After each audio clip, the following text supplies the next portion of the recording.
Leave your worries at the door. At Godfinger, it's all about pure entertainment.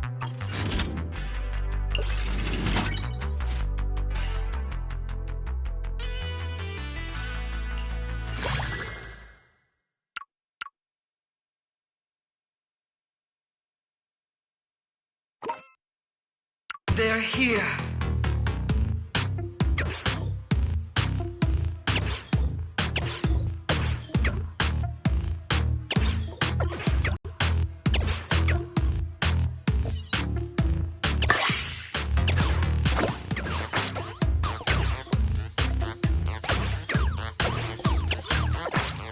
Survived.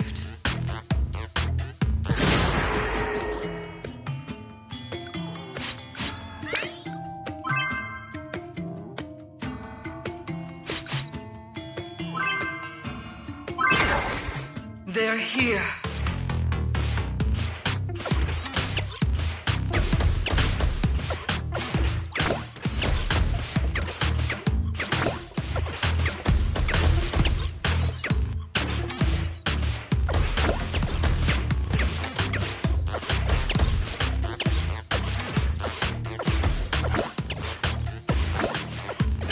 Survived.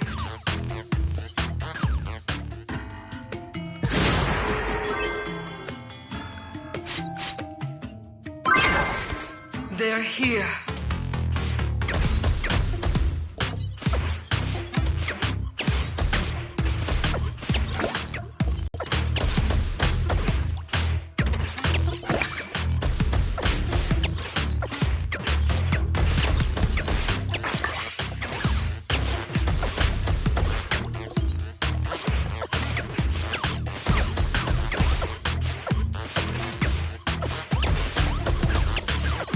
Survived.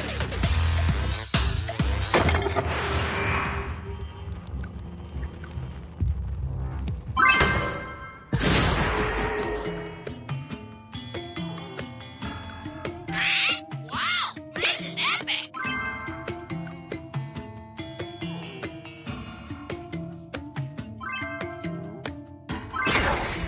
The darkness unfolds.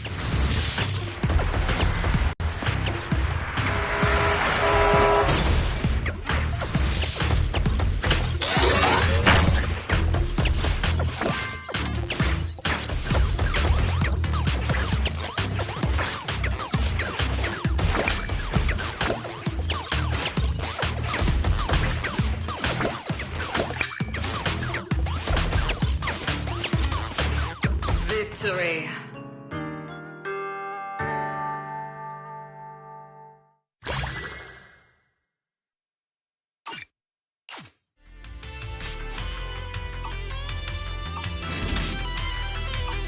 Thanks for coming. Hope you had a great time. Leave your worries at the door. At Godfinger, it's all about pure entertainment.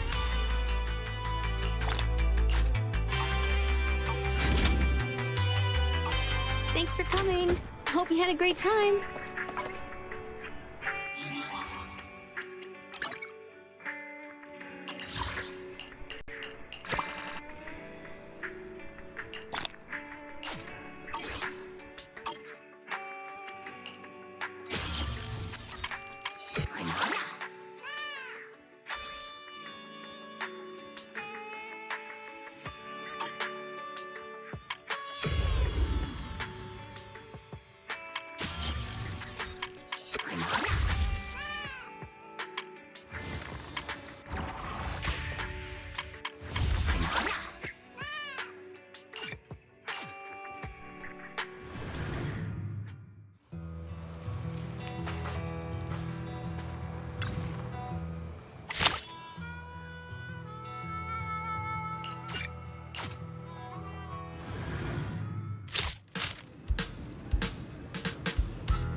Eradicate all evil.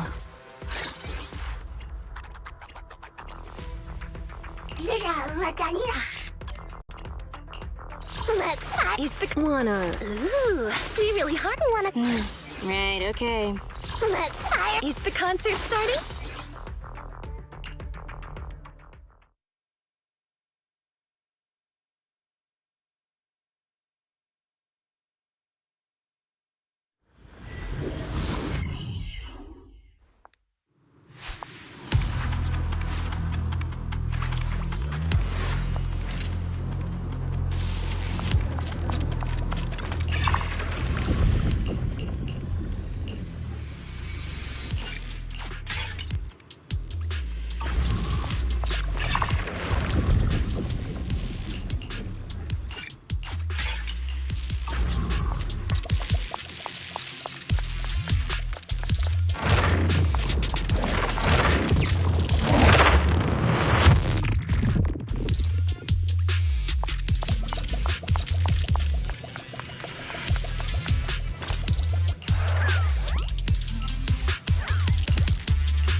Let my song move everyone. Watch out! There's no time to lose.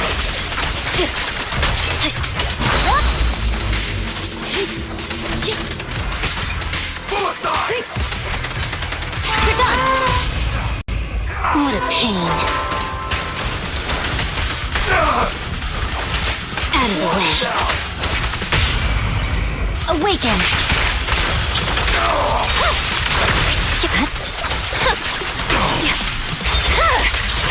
Weakling.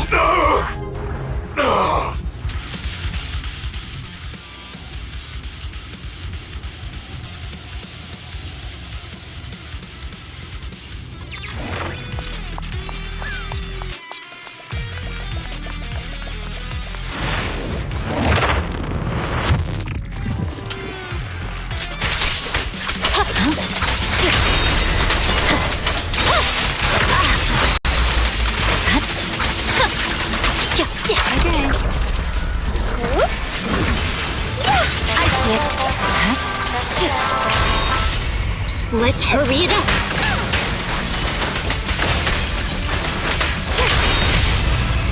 Watch! Don't blink now!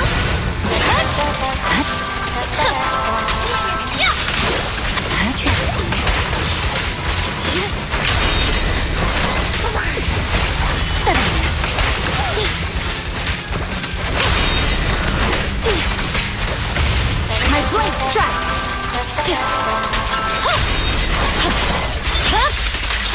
My blade is already sheathed.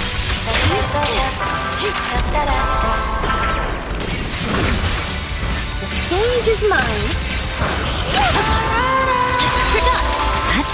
Purging slash!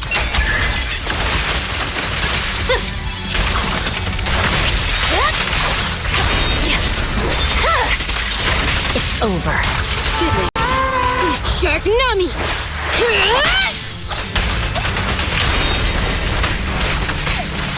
Get back! There's no time to lose. You're done!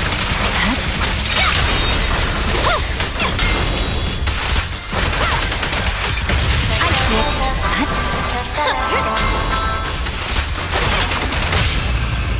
How about some music? Don't mess up my nails. Swift and decisive!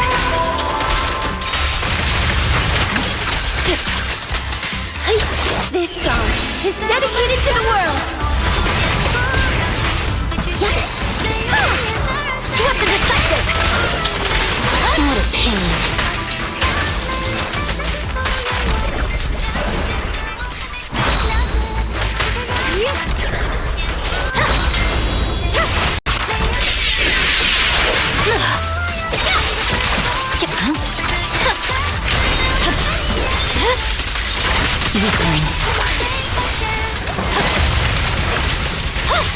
I swear on my blade.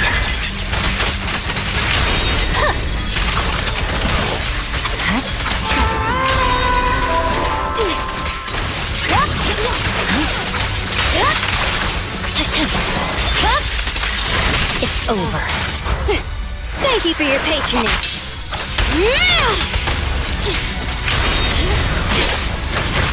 Here to assist.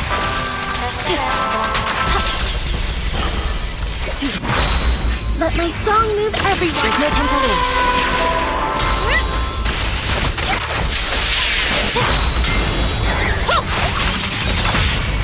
Let's hurry it up. Thanks. This one's for you. Swift and decisive.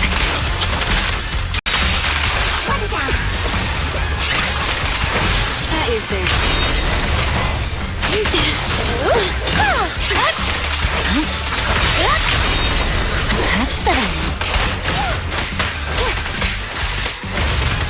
Alright, I'll take the mic. I see it. Okay. There's no time to lose. Let my song move everyone.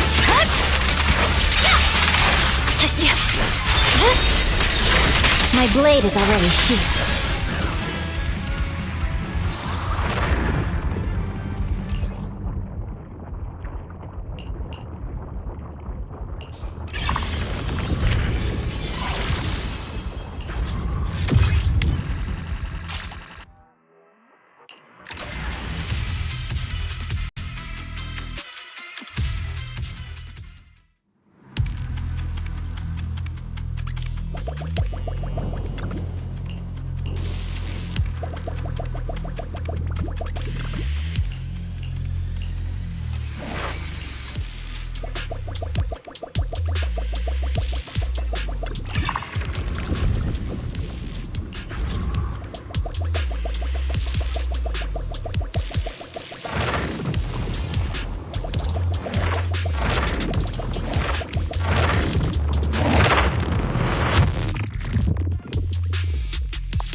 Weakling.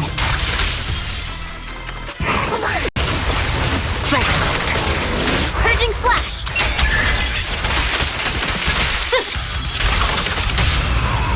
Focus. Watch. Don't bleed now. My soul is with you. Bash. My blade is full of pain. Shark Nami!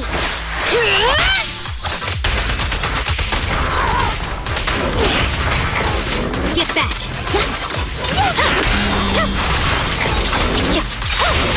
I'm unstoppable!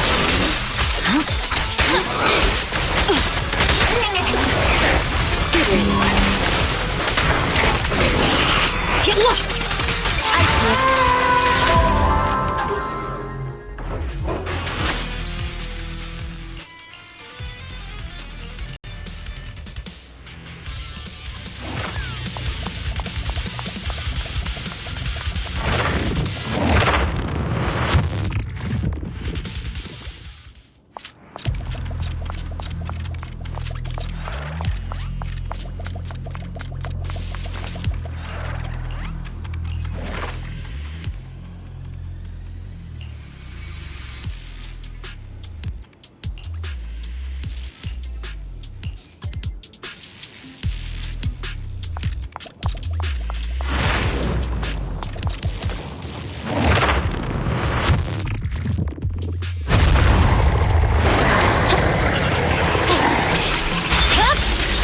Weakling.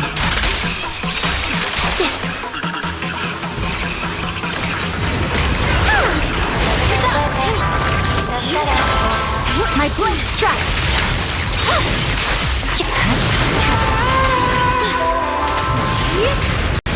Get back. There's no time to lose. Scatter.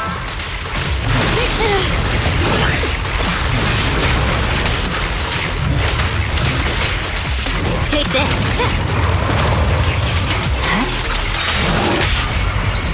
Oh, that's some music. I'm scissors, you're paper. Swift and decisive.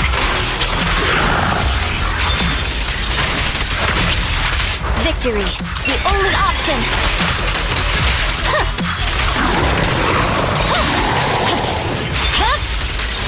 Weakling.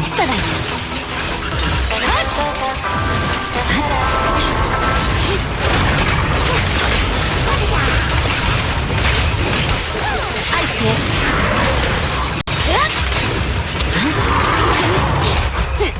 Thank you for your patronage. Get back.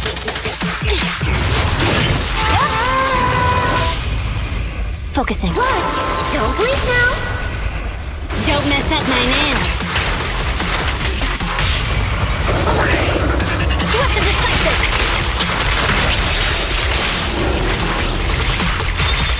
Good reading. Let our souls resonate! Swift and decisive!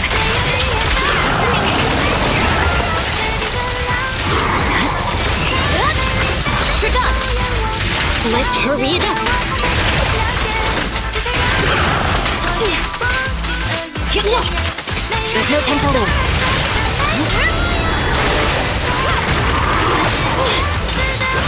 Forgot! Oh, that's the music!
Weakling.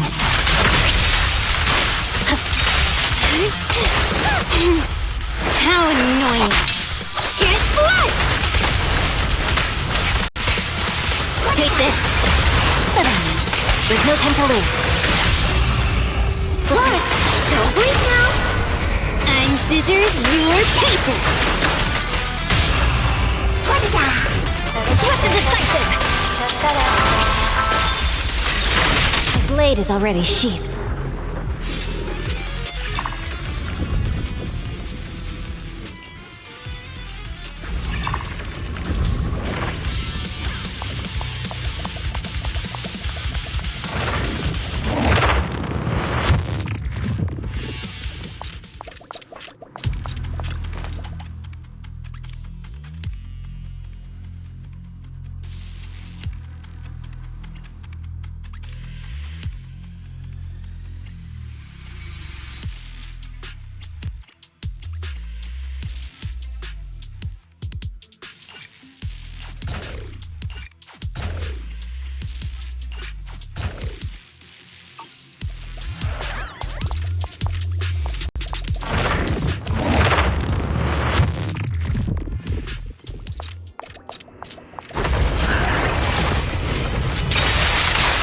Evade!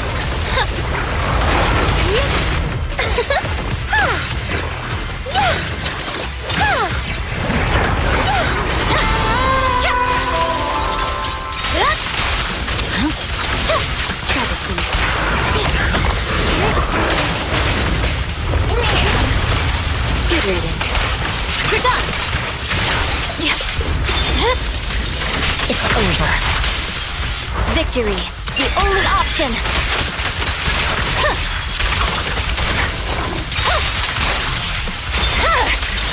My blade is already sheathed. Oh, that's amusing. The light is but one step away.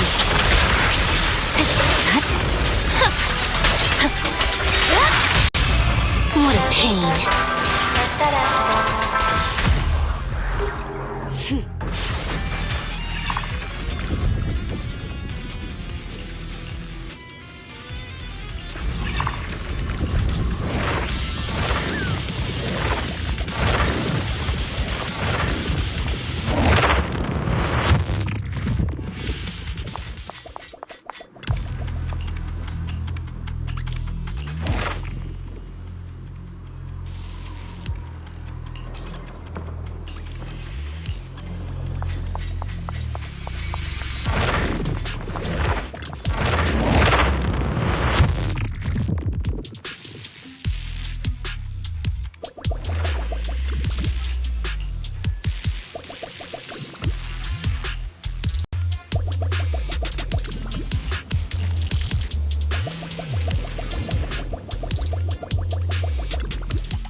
Nami!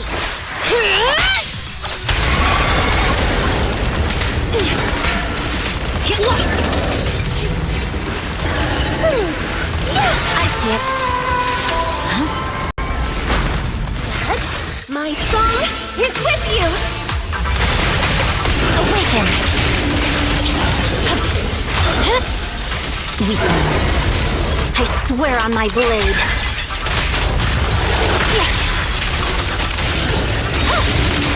Let's hurry it up! Take this!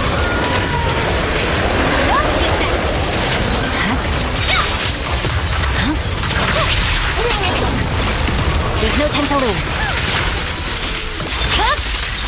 It's over. Out of the way. How annoying! Get blessed! You're done!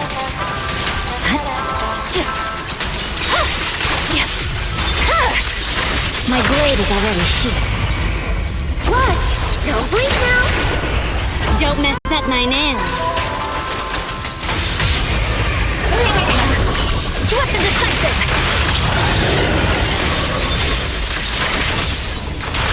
Victory, the only option!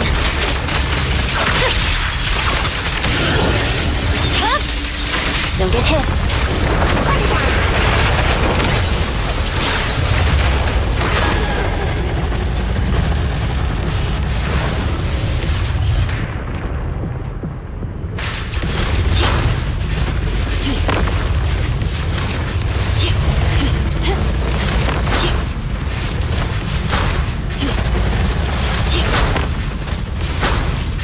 Do you like that?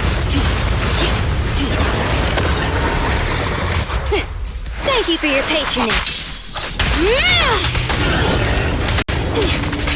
Shatter. I see it. No room for mercy.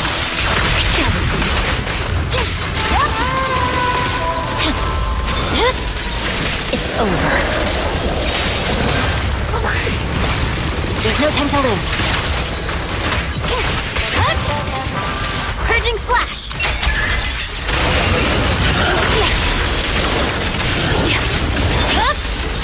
Weakling. Scatter! Get good riddance. Let our souls resonate!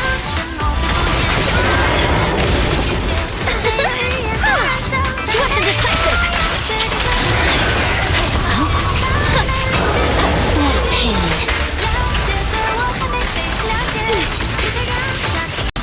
Shark Nami!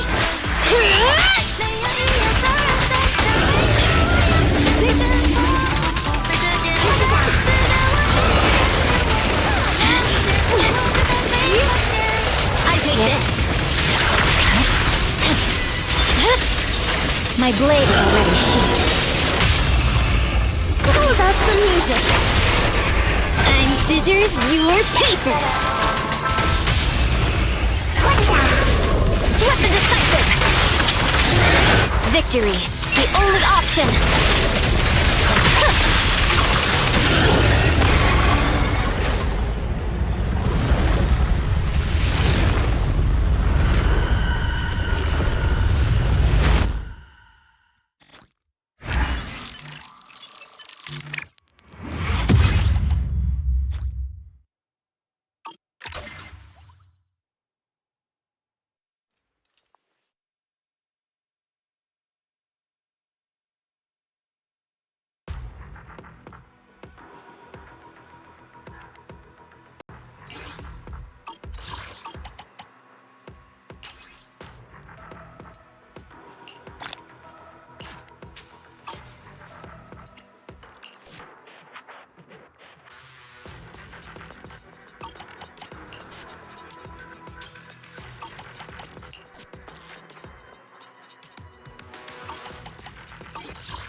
have to work overtime to finish this mission report. You're here!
Today...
All right, let's get started.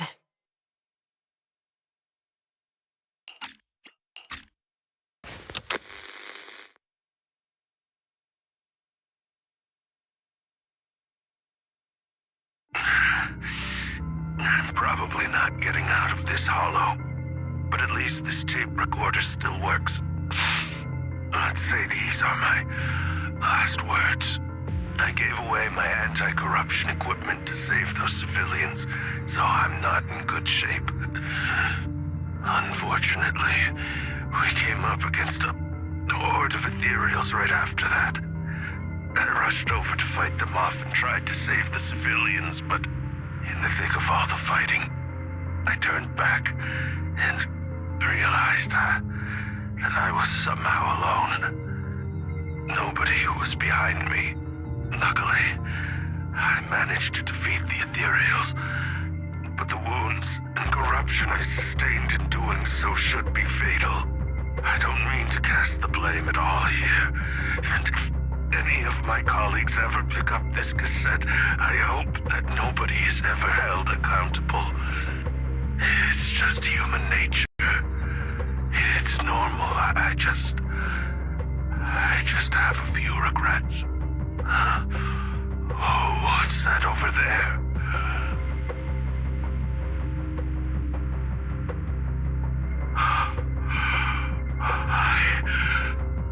I've seen a miracle. Yes, that thing is right. So long as humanity is in constant conflict against the Hollows, we'll never be able to grasp true power. Only by embracing everything. It's the only way. Only by embracing this power can everyone survive. Oh, Creator, please grant me this!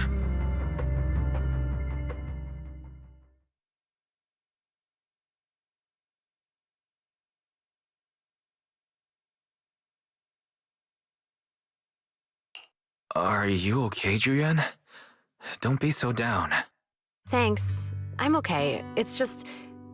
Even though we had our suspicions, now that everything is out in the open, I can't help but feel a little... Well, at least now I know the reason why he changed. What did Bringer see during the recording? Whatever it was, he called it a miracle. I saw the mission report from that incident. Bringer emerged from the Hollow unscathed, completely free from injury or corruption. Plus, I remember him rescuing a few civilians and walking out of the Hollow together with them. But if that's the case, then it's at odds with the audio we heard. Which one is the true version of events? It's possible that both are true. Like if Bringer actually met a real god that completely healed his body and helped him save the others. And that's why his mood changed so much. Why he started believing the Exaltists. Because he witnessed a miracle. That sounds like a reasonable speculation at this point.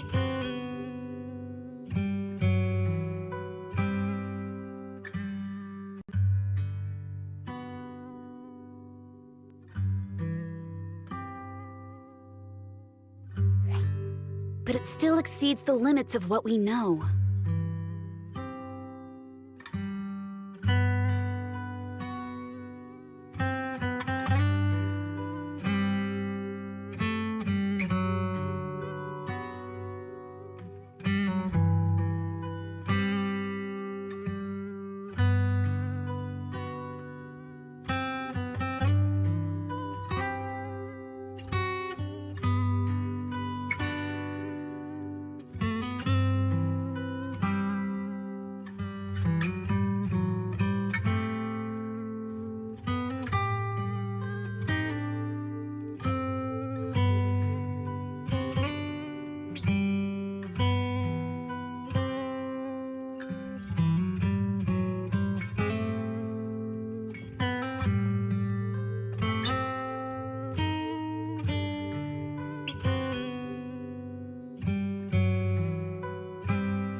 In any case, it's a clue that ultimately points to the Exaltists.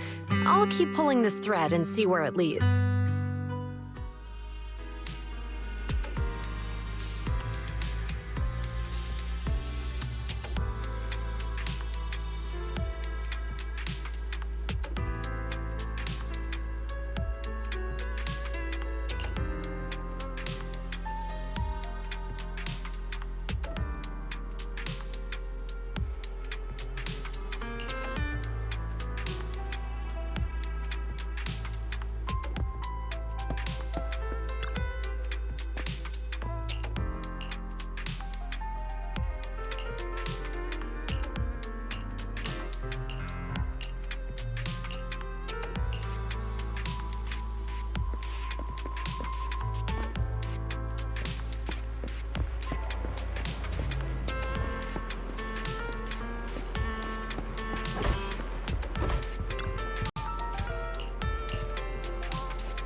I've been waiting for you for quite some time.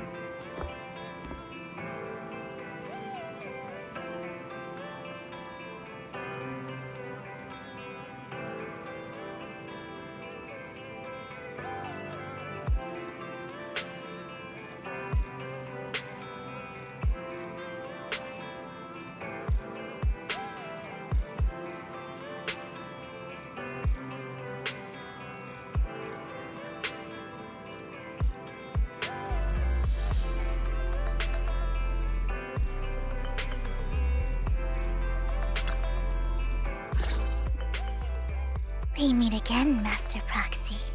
I imagine you've already managed to gain some info from the conspirators. About some people who wish to use sacrifice to launch an attack on New Eridu.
So you know about that?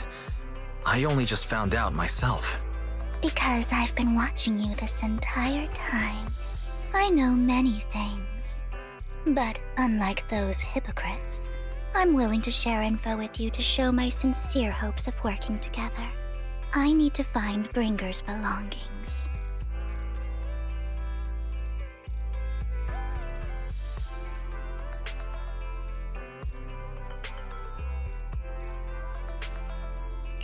Bringer's belongings. Did he even leave anything behind? Oh, he did. I have complete confidence in my intelligence network. All the more reason for you to work with me. You've probably already guessed, but what Bringer left behind will be crucial for cracking the alleged sacrifice attack. Find it, and we'll finally know what they are after.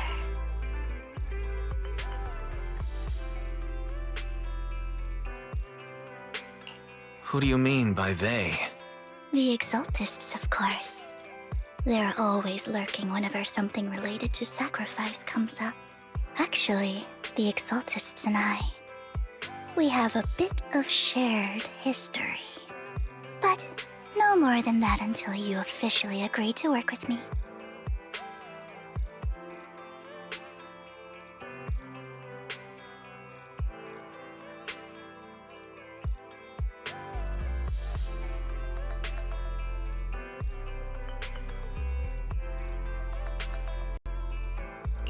All right, I agree to work with you. Splendid. I like people who don't mess around. By the way, might I ask, you're not proficient at in-hollow combat, are you?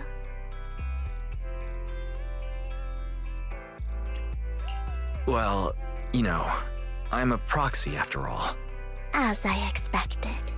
Not to worry. You're an invaluable proxy. All I require is for you to guide me. I mean, not even my darling Lord Phaethon can fight in the hollows.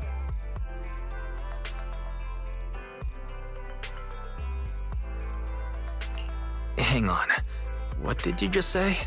Your darling Lord Phaethon? That's right. The best proxy in all of New Eridu. Lord Phaethon. Don't tell me you don't like him.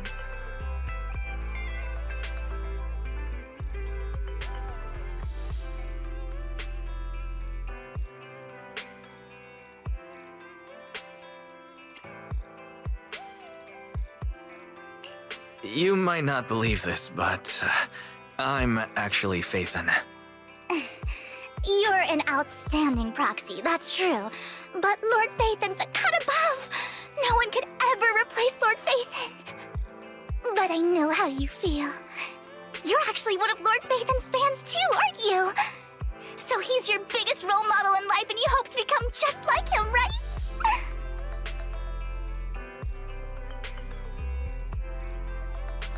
Fine, you're right. I'm actually a fan of Lord Phaethon. Then we're fellow fans! Wonderful. I feel so much closer to you now.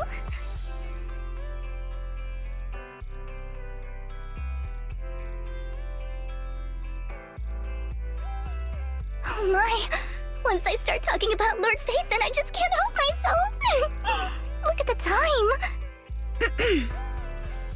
I suppose that's all for today then. I'll be in touch with more news.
Proxy, you're here too. I didn't expect to run into you here.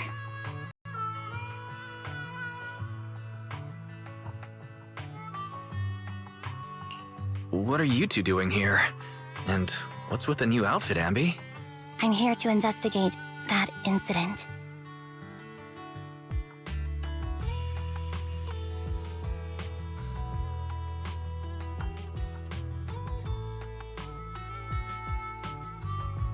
I've recently dug up some clues about the person behind the operation, but my key contact is ultra cautious and keeps demanding me to prove my identity. So, to gain her trust, I decided to meet her dressed like this. Now that everything is completely finished, this uniform doesn't really represent anything in particular. For me, it's just another outfit now. We all have to move on someday. I'm helping her. I want to make sure whoever's behind all this is caught. Ah, and who's this young lady?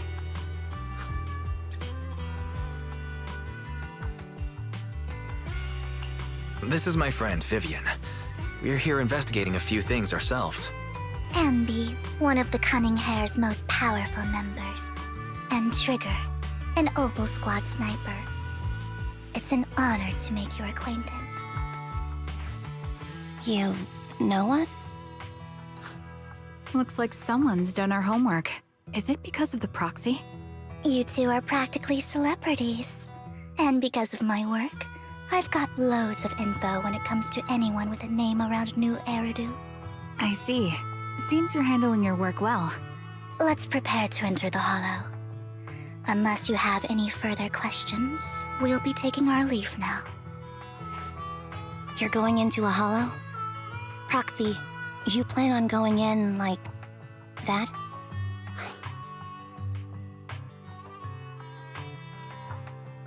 Yeah, that's right. I've recovered quite a bit lately, so I don't need any protective equipment in the hollows.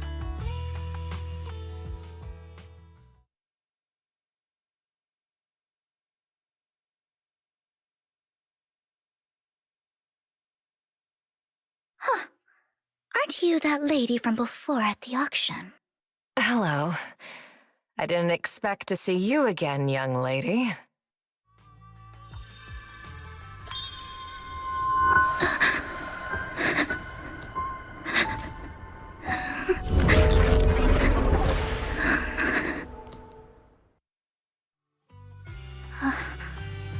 Vivian, are you alright? You look depressed. What's wrong, Vivian? Are you feeling all right? It's nothing. I just drifted off for a moment there. So then, what are you doing here? Don't worry. I'm not here to scam you. I'm waiting to meet someone. Don't tell me. You're my contact for intel? That's me. Ambi from Silver Squad, I presume? Pleasure to meet you. All right. I'm going to exchange some information with Miss Ambi here. So if you'll excuse me.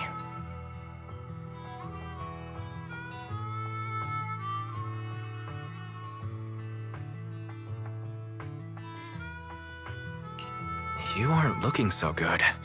What's the matter? I can tell you later, but not right now. Okay, that's all the information I got for you. In return, I want you to do something for me. Take me into the Hollow. I left something very valuable inside. I have to find it. Seeing as we were just about to go in ourselves, why not join us? It's fine by me. But didn't you say you were investigating something? It's fine. There's no rush. Right, Master Proxy. Huh? Yeah, there really is no rush. Sure, let's all go together. It'll be safer with more people, and we'll find your missing item more quickly. Thank you.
Save your strength, Envy.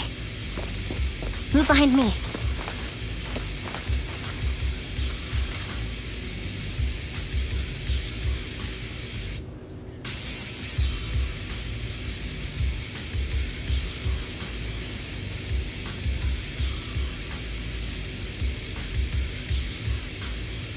If only the battlefield was just another scene in a movie.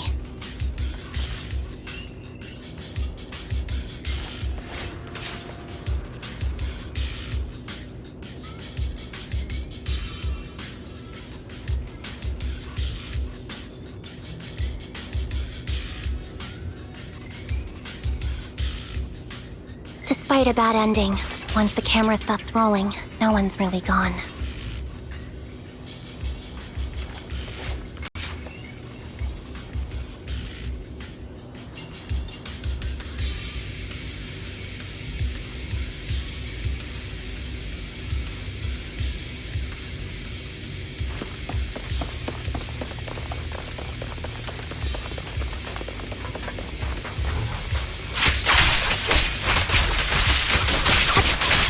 Engaging head on.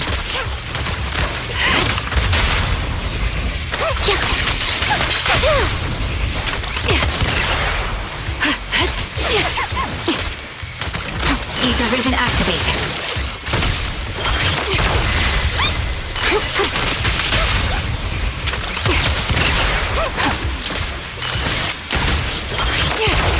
The melody of combat. I'm on it. Support in position.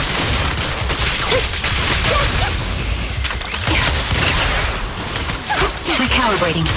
Now it's my turn to ask questions. What exactly is it that you're investigating?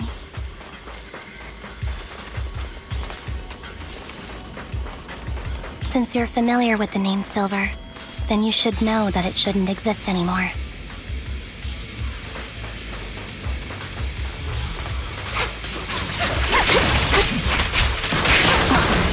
What I'm investigating has something to do with it. Ether vision activate.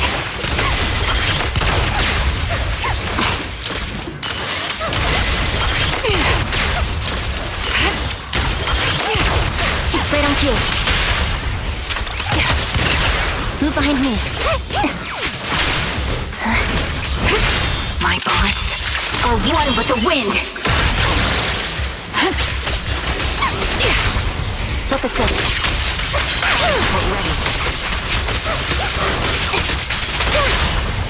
You're up. The target's weary. Time to put him down. Loyalty. Fox, let's use that fissure to head to the next location.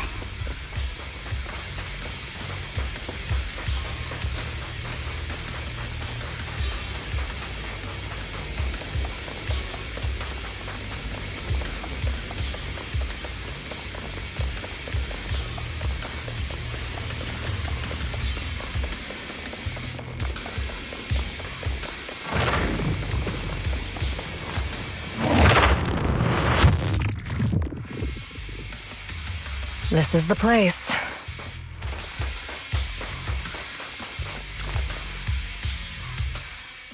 So, what is it that you're looking for? A ring. I was excavating ether here before and accidentally lost it somewhere. Please, could you all help me find it? It has to be somewhere among all this stuff here. Sure, I'll start looking. I'll go with you. I'll stay here with her then. Thanks, but you don't have to worry about me. Go ahead and accompany the others. I'm sure it'll be faster that way. And sorry for wasting your time like this. I know it might sound strange, but I'll be so happy if my daughter grows up to be capable like you.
There's leftover food here.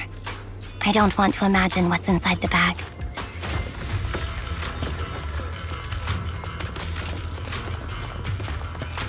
Neither do I.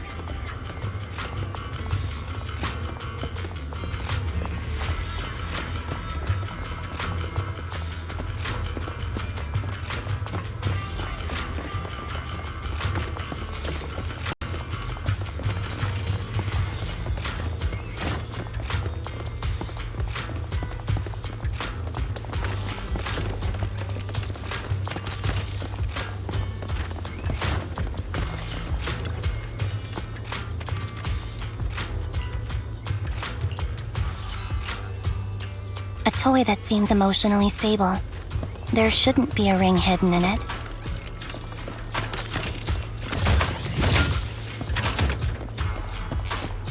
It's pretty cute.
It's a fancy lunchbox? I wonder if its owner is safe and sound.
What's wrong, Vivian? You've seemed worried for a while now.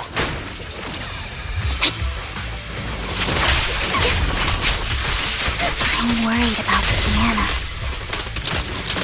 I'm on it. The location should still be safe.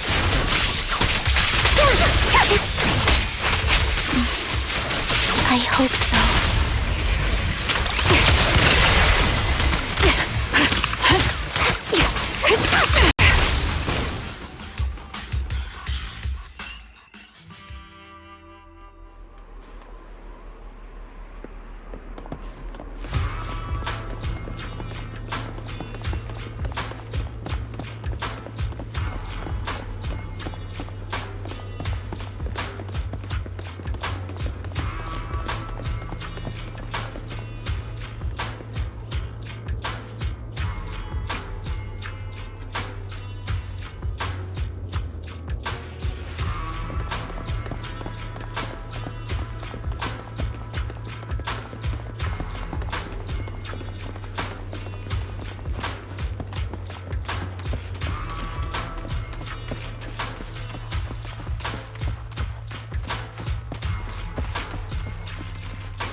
Her vital signs are gone.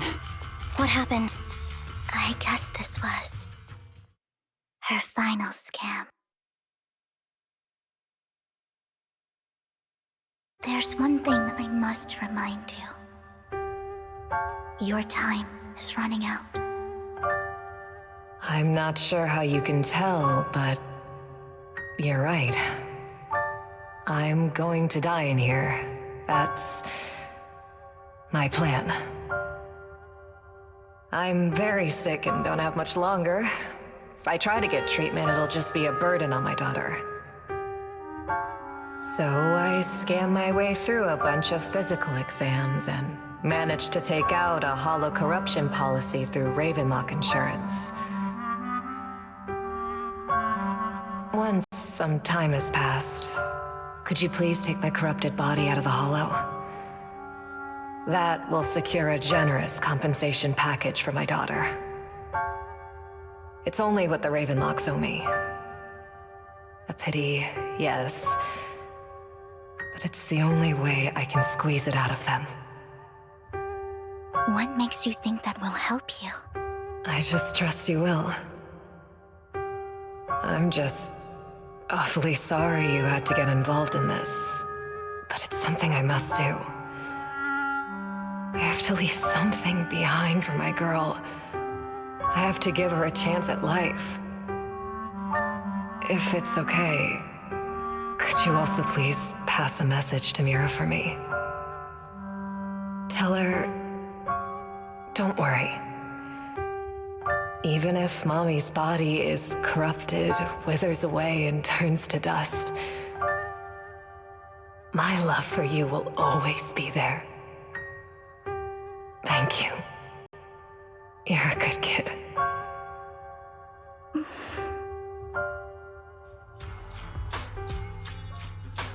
She was betting that we'd help her. So, you were aware of this the whole time? Yes. Because I saw it.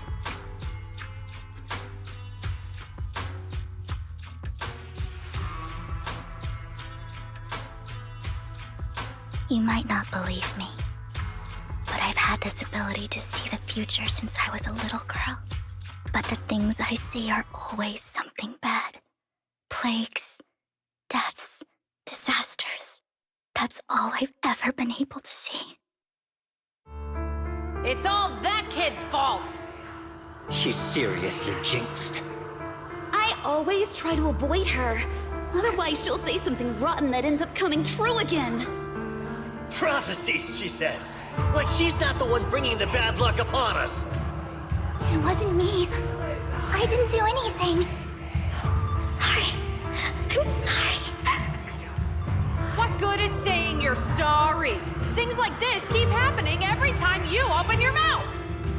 How unlucky. She shouldn't be here. Nobody wants her around. If only she would just disappear. I just wanted to warn you all. I'm sorry.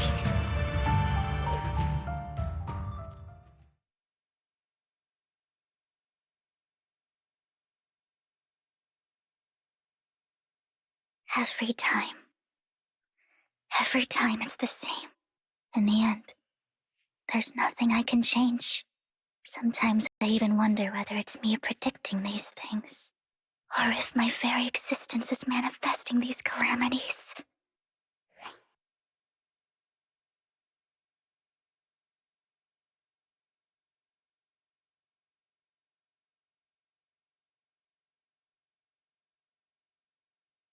Vivian, it's not your fault. You were just trying to be kind and warn them about impending disasters. I can tell it's never been easy for you. Thank you. No matter what. I just hope she finally gets to rest in peace. I hope no misfortune, whether I foresee it or not, ever happens to anyone.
Roxy, do you believe that the future can be changed?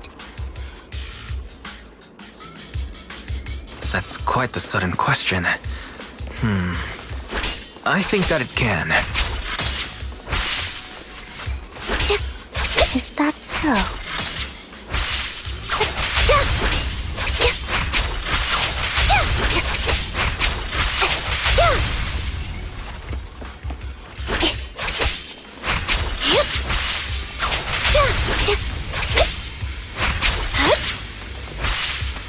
In my memories, this has happened countless times already.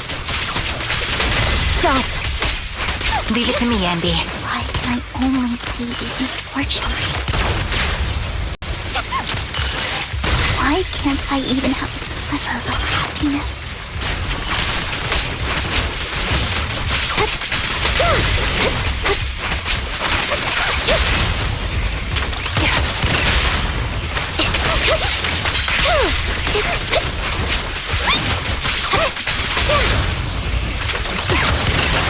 Move behind me. Foxy, the fissure that we're looking for is up ahead.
Wide open.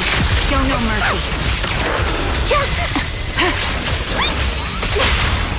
A perfect conduit. Position.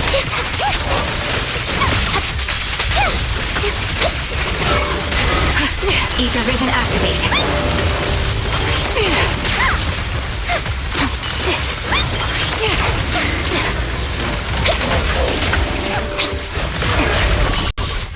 He won't back down. I'll pierce right through. Outbound. Quick shot. Sniper's Creed. One shot, one kill. A sound strategy. Time to pin him down. Fire support ready. I think it's about time. We should take that lady out of the hollow. You guys go on. Thank you. She gave us the intel we needed, so this is the least we could do. I hope everything else goes well for you. Master Proxy, is there anything you'd like to know? You can just ask.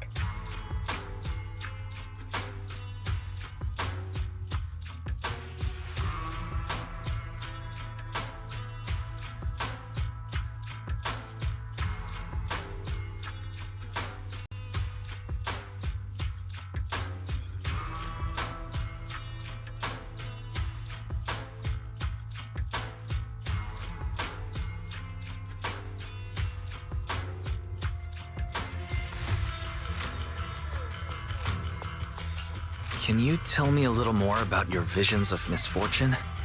It's a really long story. These premonitions I see are not within my control, and they always come to me in a flash, like a flood of images in my mind. Most of the time, I see death, disease, accidents, and disasters. Of course, there are also some non-fatal mutilations. But every time, without exception, they end up happening. And I can never prevent or change them. That's all I have to say about it. If that offends Master Proxy and you don't want to hang out with me anymore, then I can understand. Why would I be offended? That's just who you are, Vivian. Besides, we're friends. I've always considered this ability as a curse.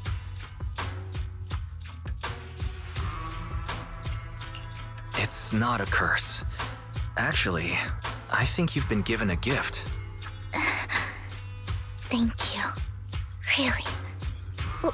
Well, it's getting late. Bringer's belongings ought to be around here somewhere. Let's take a closer look.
Looks like it isn't in here.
strange. There's nothing in here.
Is that all?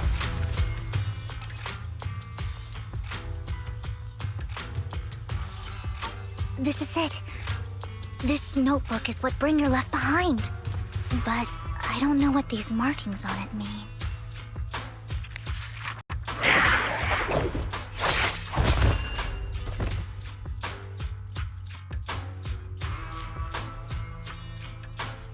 Well, hello, Master Proxy.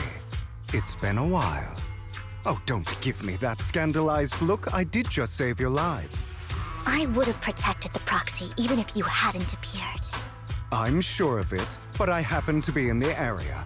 Worry not, dear companion. I have complete confidence in your strength. Hang on. Did you say companion?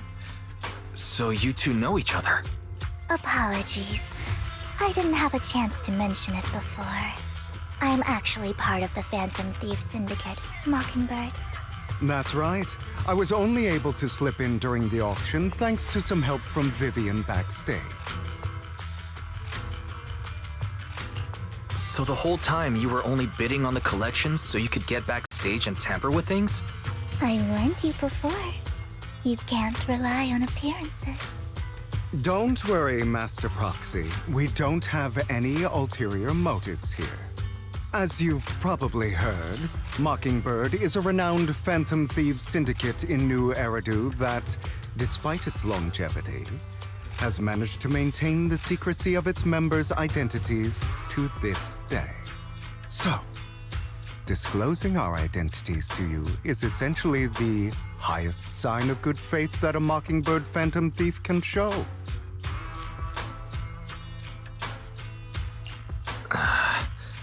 I guess that makes sense. Your trust is most appreciated. Mockingbird's purpose is very simple, really. To form long-standing and cooperative relationships with outstanding proxies, like yourself. We need your abilities. Before you make any decisions, please allow me to briefly explain the concept behind the Mockingbird Syndicate. We all know there isn't anything in this world that's fair. A prime example being the uneven distribution of wealth. People from tops splurge on luxurious collectibles, while the poor have to gamble with their own lives just to get by. Of course, besides wealth, there's also an unequal distribution in this world of happiness and suffering, hope and despair, love and hate.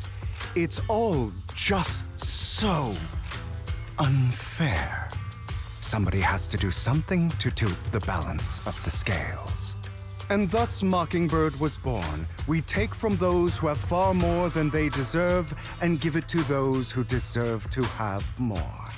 If you ask me, that's enough to be considered a form of justice.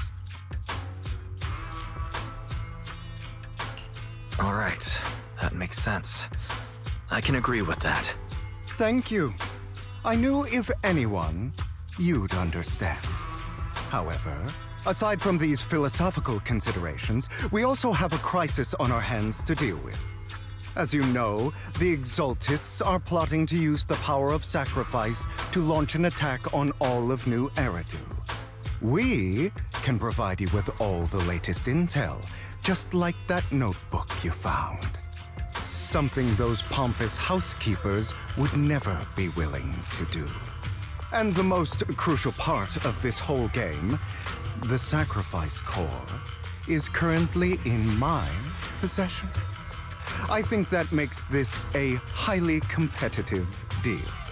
We share the same goal for the moment, stopping the impending disaster from playing out.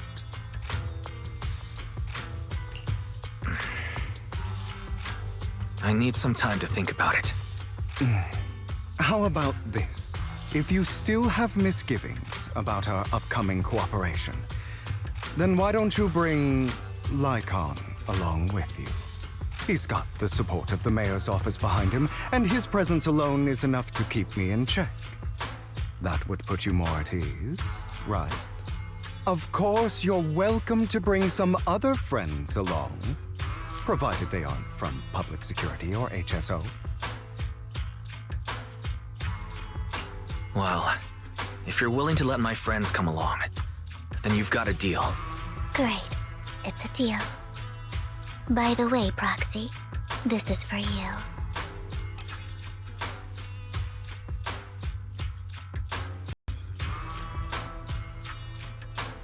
Consider it a souvenir commemorating our first time working together. For now, we'll carefully look through the contents of that notebook. I'll contact you if anything comes up.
How about it?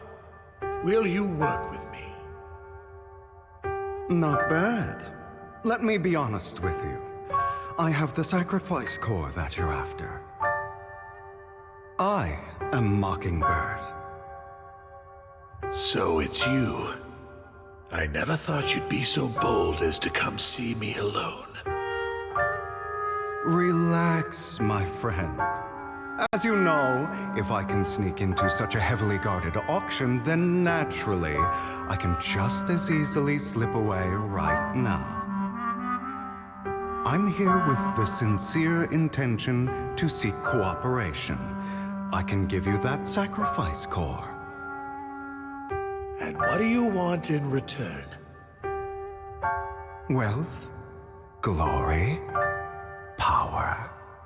The things everyone else in the world wants, I want them too.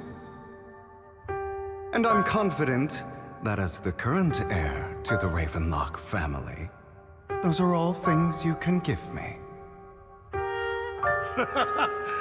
Then you've certainly come to the right place. My family is working on a big project. If things come to fruition, Ravenlock's status in Tops will significantly improve.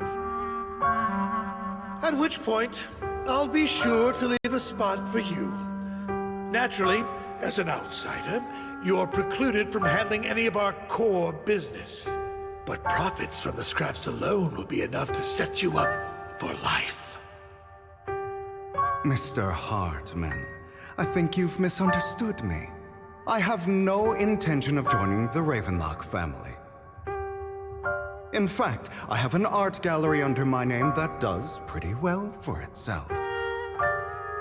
I was hoping you could recommend me for Tops. You want to join Tops? That's easier said than done. Even for a family like ours, it would still require significant effort and... Just answer me yes or no. I don't think either of us can afford to waste time. I understand. Yes, you have my word. But in exchange, you'll have to give me the sacrifice core first. I'm sorry, but I'm afraid I can't. I've already hidden it somewhere safe, a place nobody else but me knows. You don't want to put all your chips on the table when dealing with Tops. I know that far too well. Then that means I also need to keep an eye out when working with the infamous Mockingbird, right? Mr. Hartman, I should remind you that I stand before you undisguised.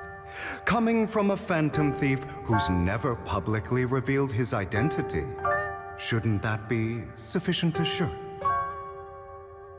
If I betray you, then you merely need to lift a finger to wipe me from the face of this world. You do make a valid point there. In that case, you have a deal. I appreciate your trust. Why don't we celebrate our new partnership with a toast?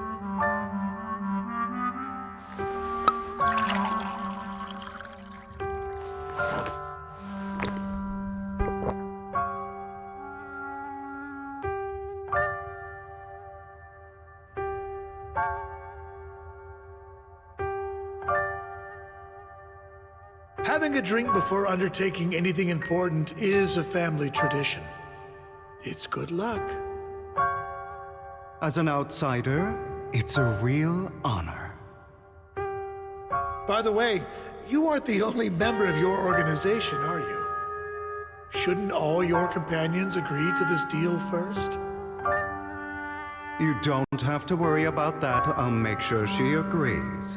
Otherwise, I'll get rid of her too.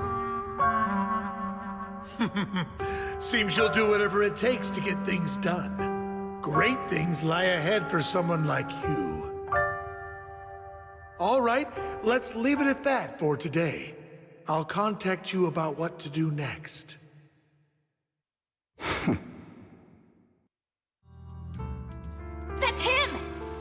who killed Serena! She was the only one who was ever any good to him, right? That's how he repays her? That's why they say once a mongrel, always a mongrel. Just look into his eyes. Father! We have to punish him! Serena had been ranking ahead of him. Hugo must have poisoned her water so he could pass her. Pure evil. Typical for an impure bloodline. He should have been kicked out ages ago. Hugo, did you do all this? Yes, it was me. I killed her. He admitted it! Father, he must be expelled. He has no right to live under the same roof as us. Why don't we reunite him with Serena then? Nobody would ever know. Hugo, well done. My children, how many times have I told you before? In this world, only the most ruthless, cruel, and unscrupulous of people ever make it to the top. Like Hugo here, who is willing to murder his only true loved one without a second thought. Only someone with the means and the gumption to do that is qualified to be my heir. But I... It's all over now, and the results are obvious. The winner of this month's assessment is Hugo. As for the rest of you, go to the usual place for the punishment you deserve. But Father! Before this, I was #1. As I've told you before, there's only room for one winner in this family. You're still a loser, even if it's by the smallest margin. And there's no reason for a loser to exist. This is all for your own good. Do you understand? Go on now. Receive your punishment for the sake of the family. Yes, I understand. I'm sorry.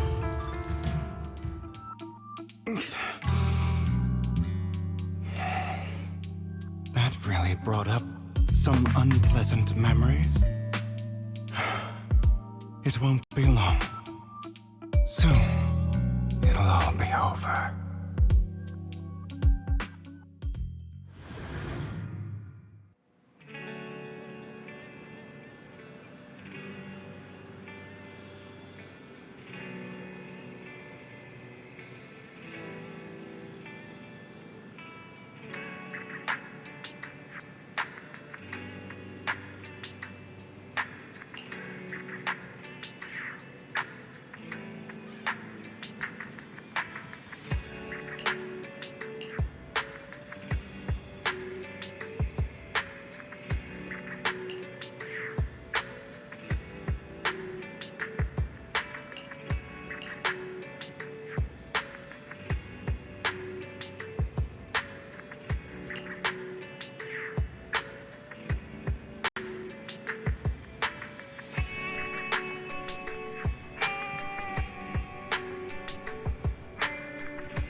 Thank you for escorting me here, Proxy. Today was quite eventful. If I were to head back now, I probably wouldn't be able to fall asleep. You're a child that only brings misfortune. People have been saying that about me for a long time.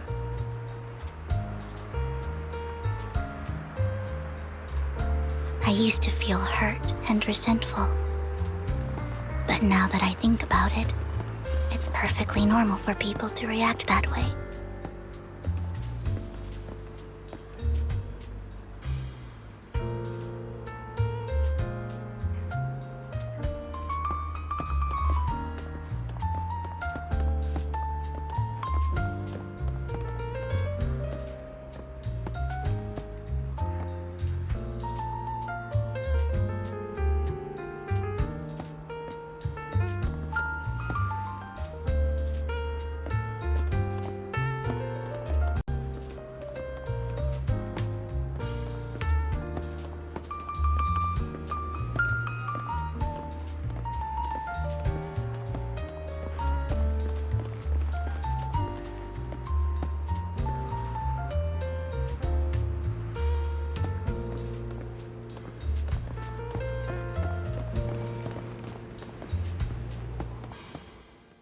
Why do I only predict suffering?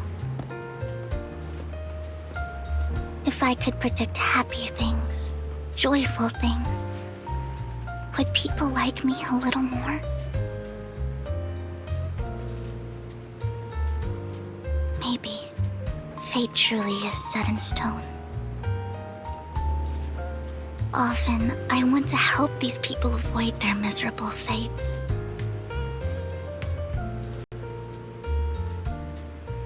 For a time, I even thought that I was successful, that I could change people's destiny.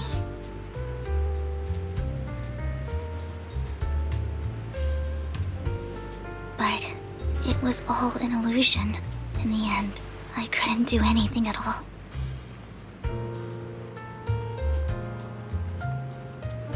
So, I was really happy when you said that my abilities weren't a curse, but a gift.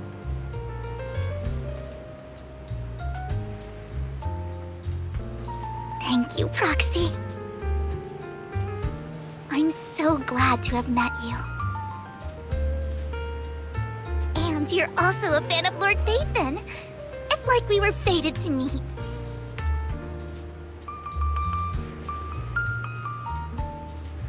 I don't know why, but I feel completely at ease when I'm by your side.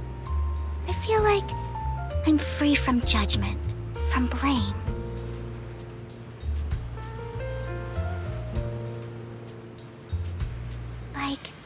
I don't need to worry about anything, and can just be my own true self.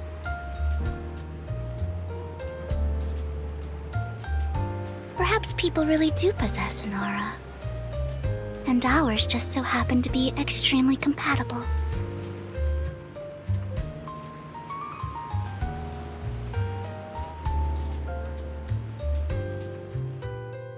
By the way, you asked me before about Hugo. I don't really know much about him. He rarely ever talks about his past.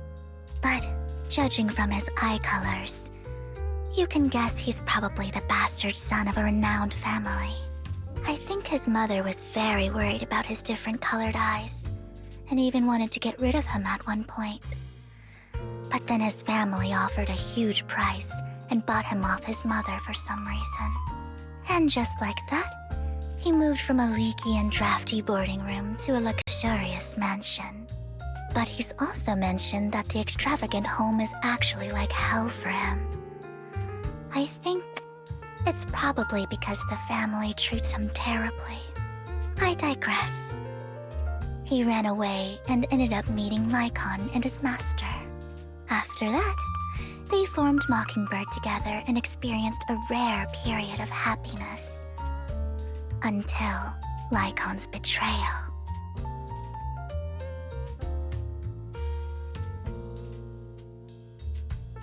So, what's your take on Hugo? I imagine I would still be wandering around now if I had never met him. To me, Hugo is just like an older brother. I've always felt as though he's carrying some heavy burden with him. But that's a secret he's kept to himself. Something he'll never tell me. Sometimes when I look into his eyes, I can feel that he's really struggling with something. Even though he may say some extreme things, Hugo really isn't a bad person. I think one day he'll tell me his secret. Until then, I just have to wait. Wait and trust him.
It appears we're the first to arrive.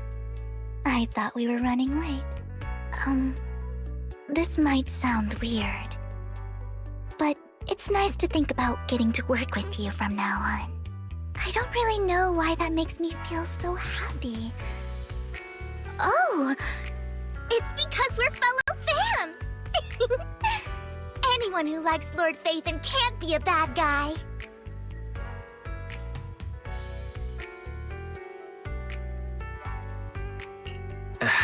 You're right. Of course, Lord Phaethon is the greatest there will ever be, but you're definitely the best proxy I've ever met in person. Hugo told me before that you're really skilled, and he said we'd get along great. I never expected he'd be so right. Oh, by the way, would you like to come by my place if you have time later? I have a huge collection of Lord Phaethon merch.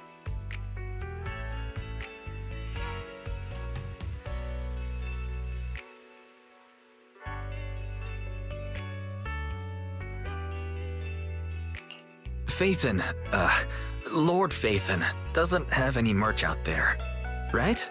I mean, we don't even know what he looks like, for starters. It's all my own original merch, like screenshots of old Internet comments. I print them out and turn them into postcards. Plus the avatars Lord Phaethon's used, the music playlists they recommend. I've organized it all. I'd love to show it all to you if we get the chance.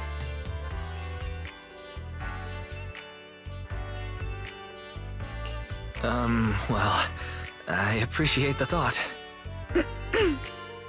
Speaking of which, what's taking those two so long? Hugo said he had some preparations to do before entering the Hollow. I wonder how that's coming along.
This is getting to be more than just a coincidence, don't you think?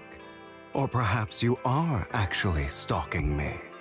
If I was stalking you, you wouldn't ever know. Overconfident as always. You haven't changed at all. We just make it a habit to check the state of our weapons prior to combat. Thanks for that little reminder. I almost forgot. I didn't expect you to let me join. What else could I do? Master Proxy would have insisted on having you join us.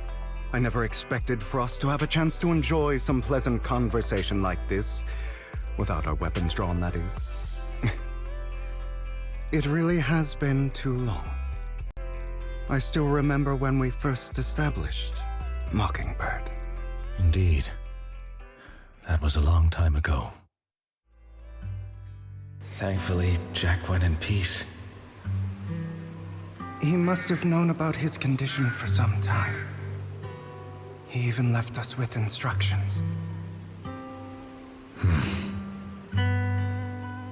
Passing peacefully in your sleep is the most natural way to go. I'm happy for him. By the way, Lycom, Have you given it any thought yet? You mean about our guild for Phantom Thieves? Yeah. It's time for us to build an organization of our own. Jack always supported the idea, didn't he? I don't have any objections. But what should we call it then? How about Mockingbird? It's a bird known for mimicking the calls of others to blend in. The same way we don high society roles for ourselves when we're out on a mission. Oh, oops. I nearly forgot. You're a terrible actor, and you're always flubbing your lines. I guess we can rule out that name then.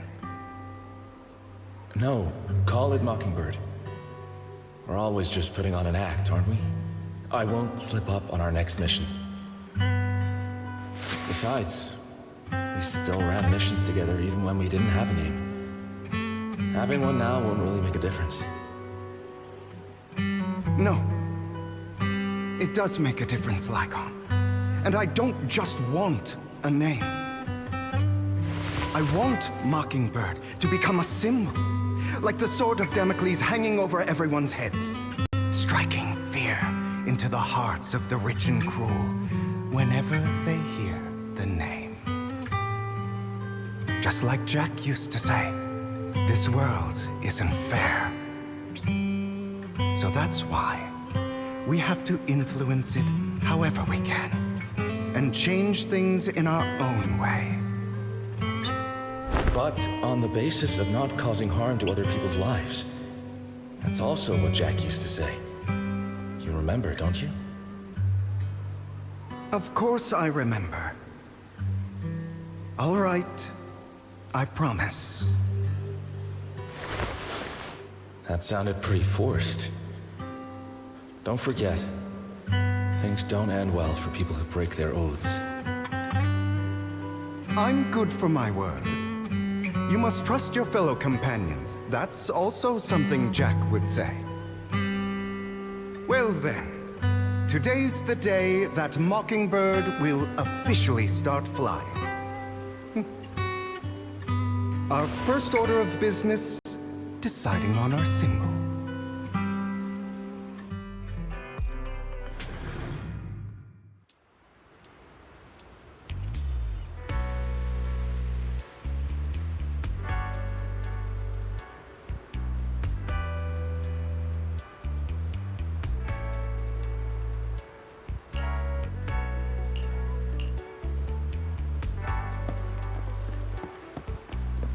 Looks like we're all here.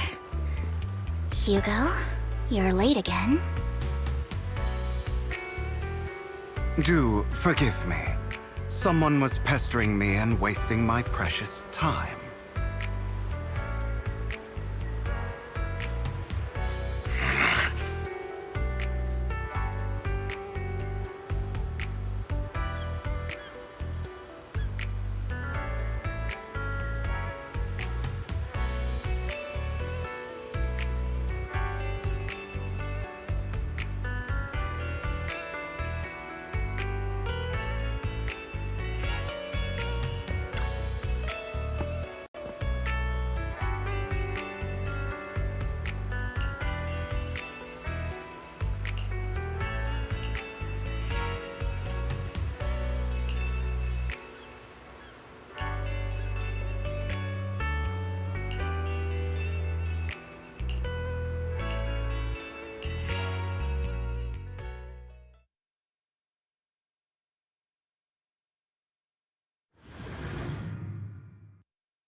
I didn't expect the coordinates in Bringer's notes to lead here.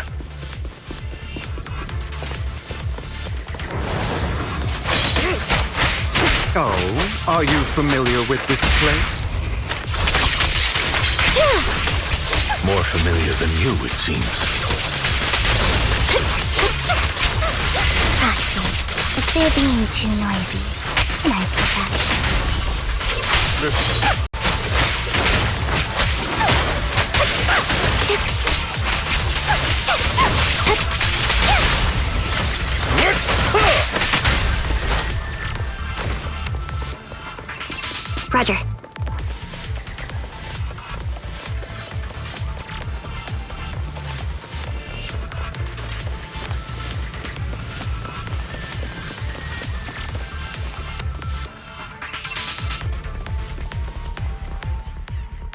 I don't enjoy obstacles in my path. Can we not bust the door open? You can try. Master Proxy, we need to find a power source to activate the door.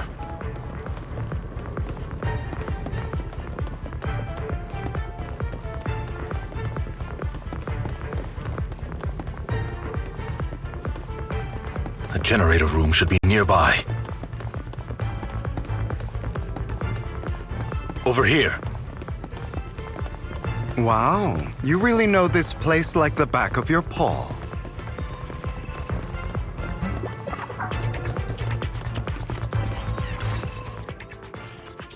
Master Proxy, I hate to be the bearer of bad news, but there's something wrong with the circuit. It seems to be blocked. Don't tell me. Victoria Housekeeping's high and mighty attendants can't even fix a simple circuit. I can fix it, but I'll need a circuit diagram before I can do anything. I've seen diagrams for this type of circuit before. It's a pity that we're unable to connect to the outside world from inside the hollow.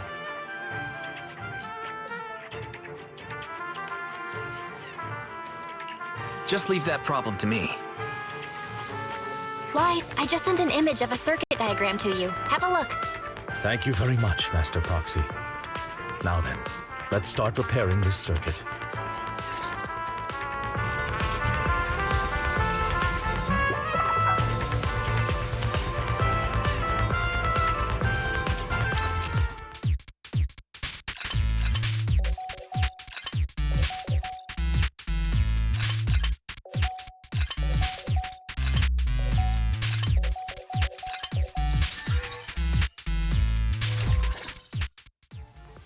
The circuit is fixed. We should now be able to open that door. Wait up. Wait a second. Something just doesn't add up. It's all coming together now. Communicating with the outside world from within a hollow. And getting that circuit diagram. In theory, there's only one person who could ever do that. Could it be your Lord Phaethon? Impossible. There's no way. But then again, only Phaethon could have done that. I mean, you're an incredible proxy, sure. And you're a good person. But could you really be Lord Phaethon?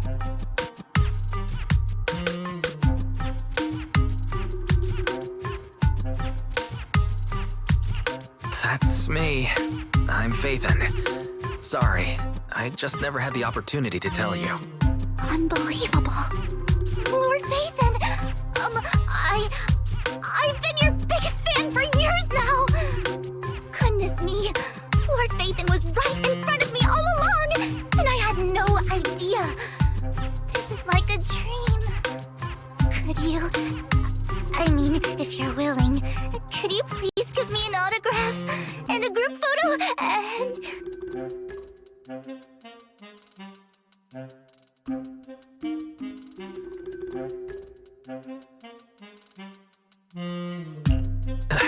Anything you want, but let's get out of the hollow first, all right?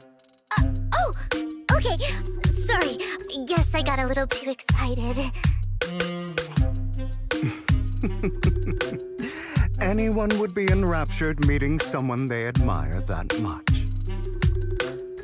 Yeah, if I ever met my favorite movie director, I'd be the same.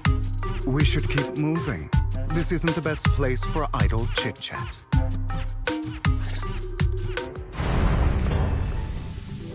The door's finally open.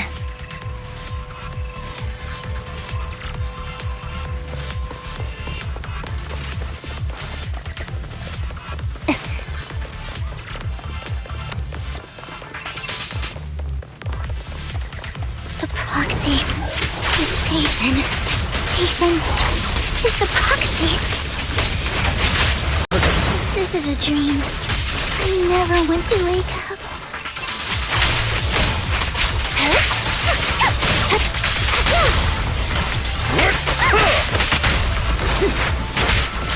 In position. The fissure over there should lead to our destination.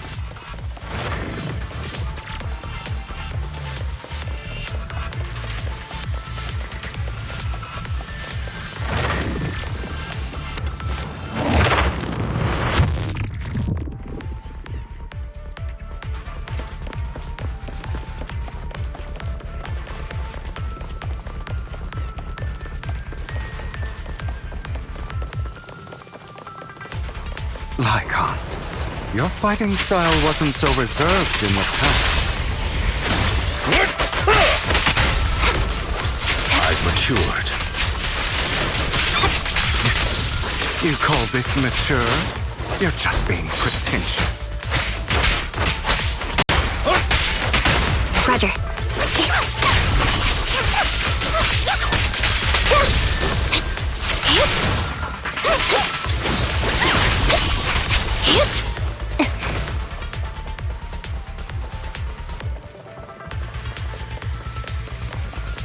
A difficult foe, that one.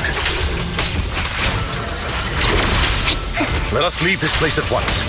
Ensuring Master Proxy's safety is our highest priority.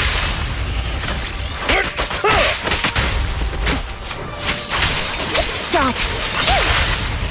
I won't let anything happen to you, Lord Phaethon.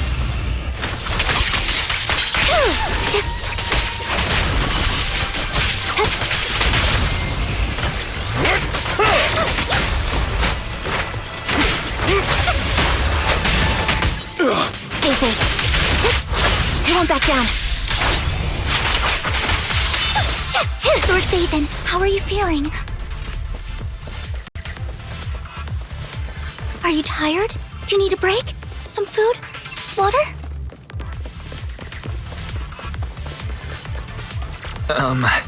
Thank you for your concern. I'm fine.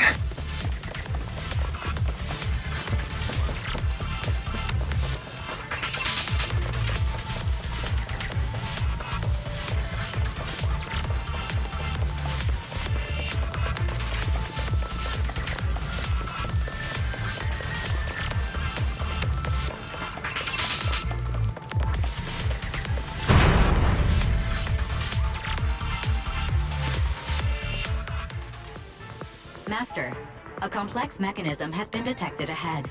To pass through, you need to activate all 3 smaller mechanisms. Suggestion: split up and handle them simultaneously to save time.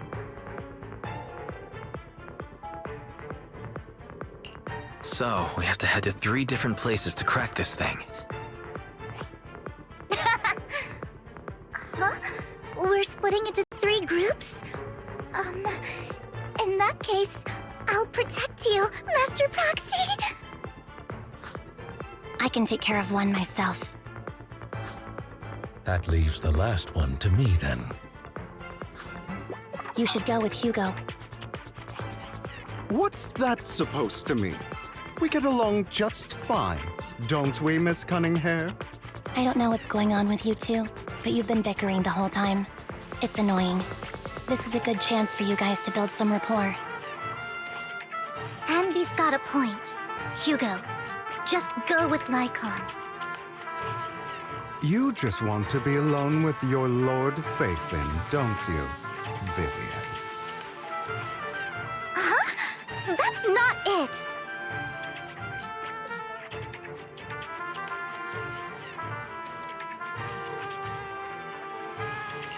All right, sounds like a plan. It's all decided then. If Master Proxy says so, then sure. But, Lycon, you better not slow me down. I really want to recommend you two some movies for a crash course on teamwork.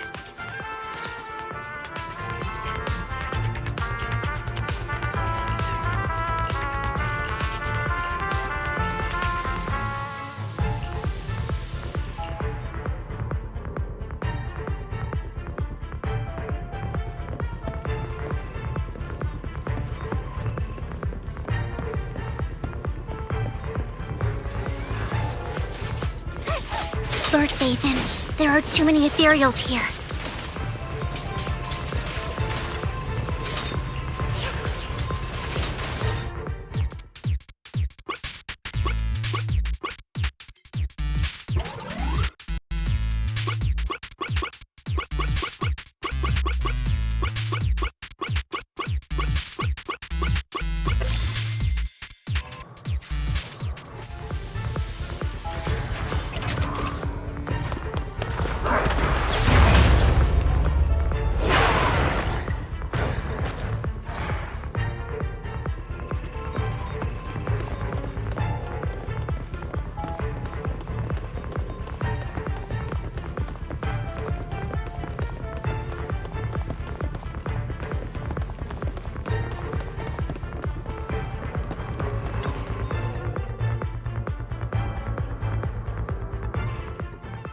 Sure enough, Lord Phaethon and I share a deeper connection.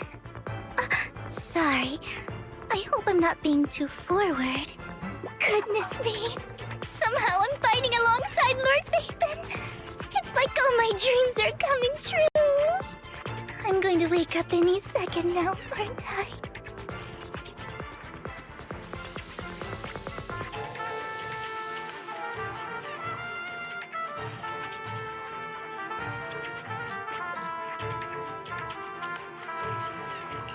No, this isn't a dream. I'm real. See? You can even hold my hand. Not only is Lord Phaethon incredible, but super kind. That's it. I pledge to be a die-hard Lord Phaethon fan until my very last breath.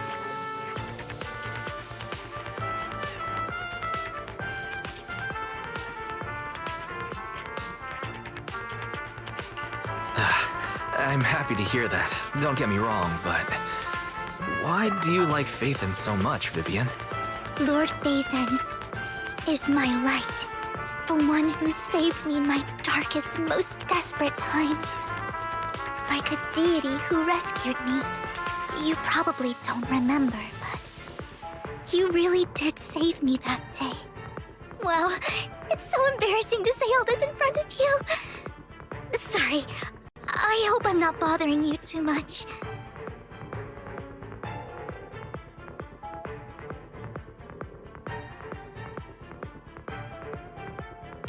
No, you're not a bother at all. Thank you for your loyal support.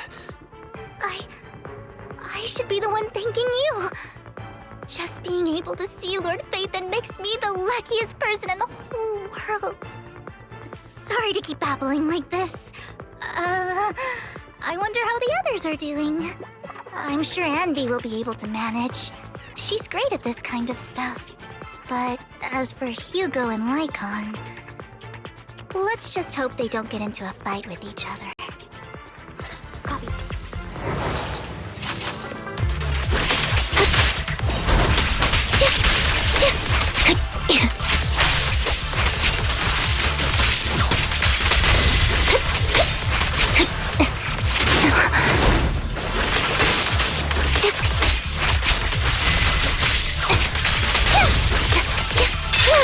Wide open.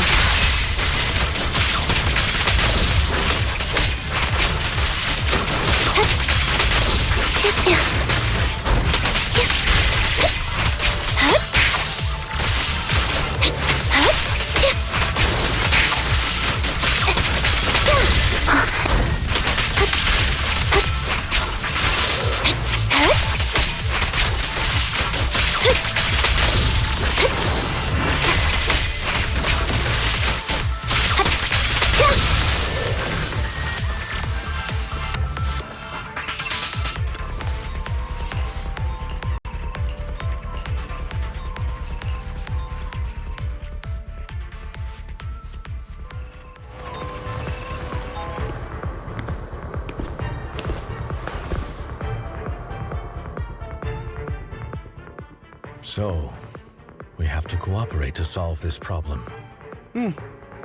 That's a real shame. I have no intention of arguing with you right now. Master Proxy and Miss Vivian are elsewhere, and we must rendezvous with them post-haste. What a coincidence. That's exactly what I was thinking. Just this once, we should trust each other. For the Proxy. I have no objections. Very well. Then you'd better keep your word. I know you've never fully trusted me, Lycon, even before it all fell apart.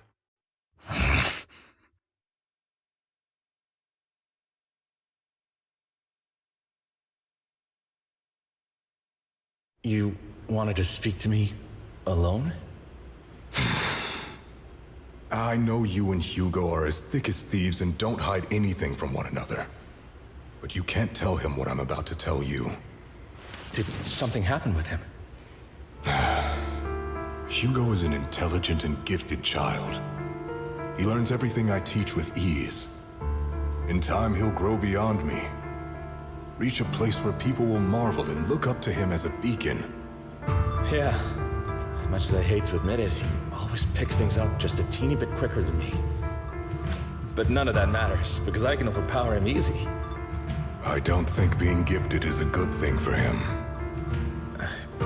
What do you mean? He bears a dark and painful past. What he was taught, the hatred he was faced with, everything he picked up, it's all become an integral, inseparable part of him. I believe that beautiful flowers can blossom even in the darkest abyss. But the roots of that flower would draw from evil instead of good. Hatred instead of love. It's a curse that flows through his lineage. A curse that fate branded him with. I've seen far too many people like that throughout this long life of mine. They struggle with this curse their whole lives. But they all end up failing in the end. The path of light is narrow and fleeting. And the darkness is filled with such temptation that dropping your guard for even just a moment can send you spiraling straight into the abyss. Do you mean Hugo's going to be a bad guy? I don't know. I hope he'll always stay true to his heart. That he won't give in to hatred and ambition. That he won't become the dragon that must be slain. But he has inherited the seed of evil. You cannot let it take root. I'm afraid I won't be there to help you. There's not much life left in this old body of mine. So then, Lycon, promise me now. You must hold his chain tight. To restrain him. To stop him. And when necessary, to choke him.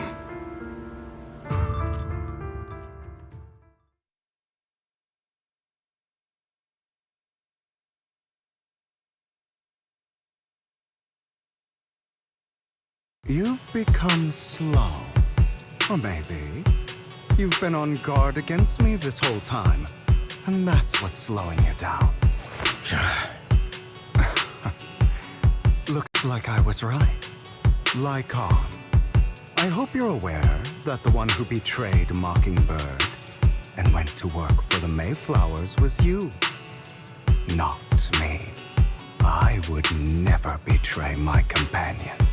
I don't wish to repeat myself, but you should not break our oath.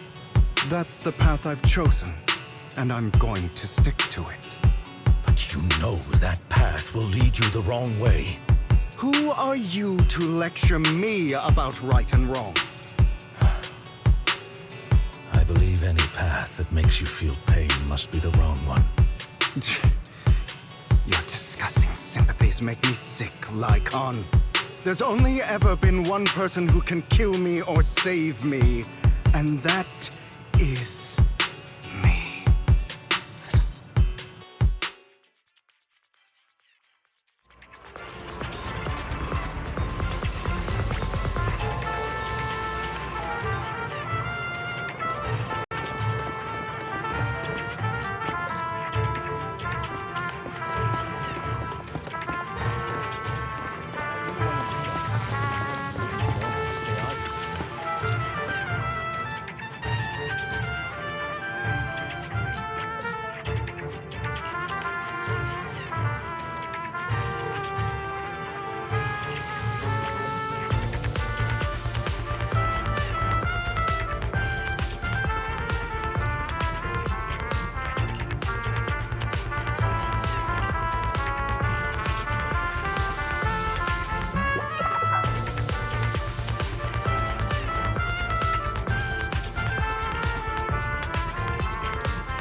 That was loud. What's happening up ahead? Hold on, everyone. I'll go check it out. It's probably multiple ethereals attacking. Just in case, I'll go with you. Vivian, you should go with them too. Keep an eye on Lycon, will you? I'm worried he might sell us out to the mayor when he gets the chance. I'd never do that. But if Miss Vivian wishes to join us, she's more than welcome. Okay. Then I'll go with you.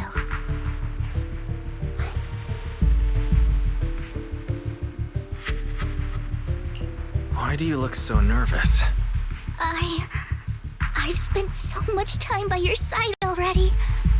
I need to get away from Lord Phaethon for a little bit, or I might die from this overwhelming happiness. If that's the case, Miss Vivian, feel free to come along with me. Okay. All right. So, how does it feel to be worshipped, Lord Phaethon?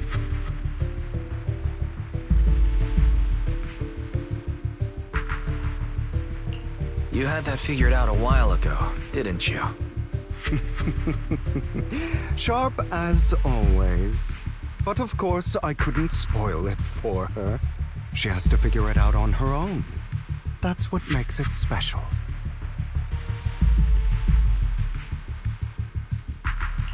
Not only that, you asked Lycon and Vivian to leave for some reason. Is there something you'd like to say to me? I can't keep anything from you, can I? I've always treated Vivian like my own little sister. Maybe it's just a coincidence, but she looks a lot like Serena. I think I mentioned it before. Serena was my half-sister. She passed away a long time ago. Vivian really likes you, whether you're Phaethon or just wise. Of course, I also have a lot of respect for someone like you. Strong, fair, and genuinely kind. So I hope... I beg you, please keep her safe.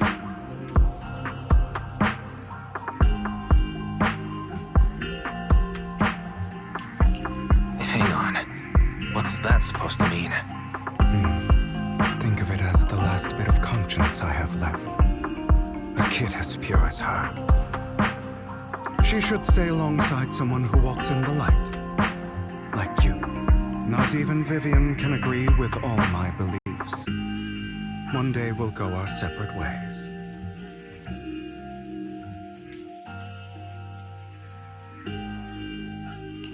Your beliefs?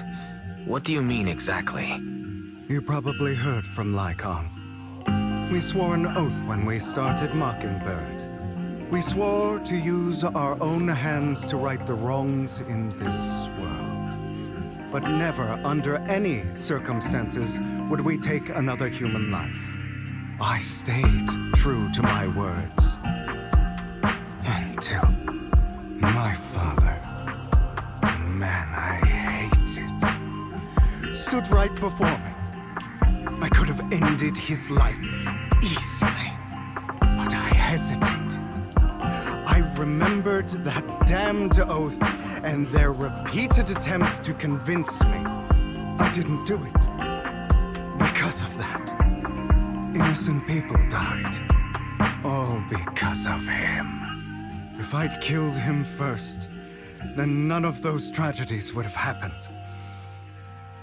People like him don't deserve to live.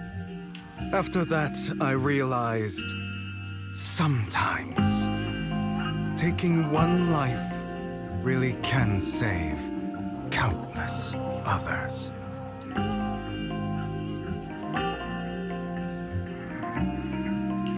I understand where you're coming from.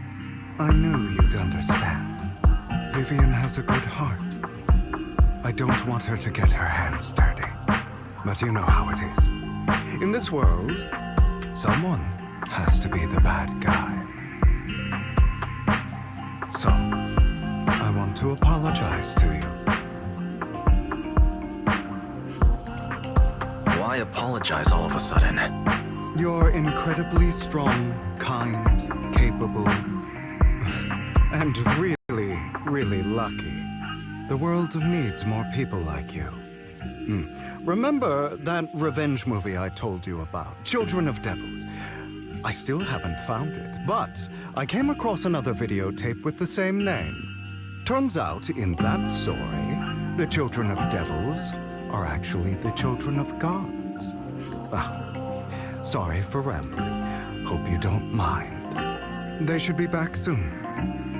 Please, look after Vivian for me.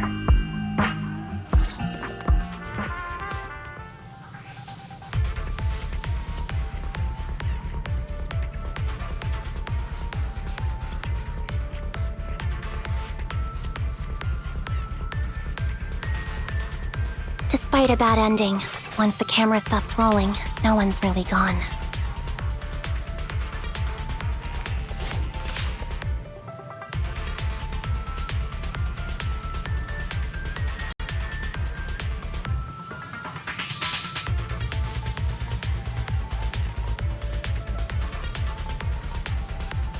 If only the battlefield was just another scene in a movie.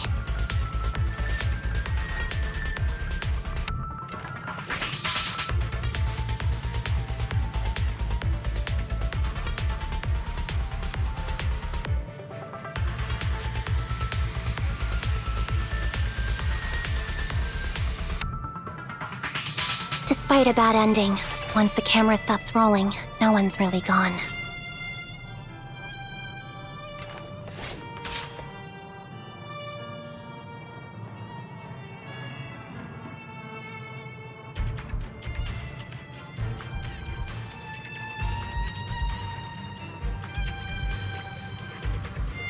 If only the battlefield was just another scene in a movie.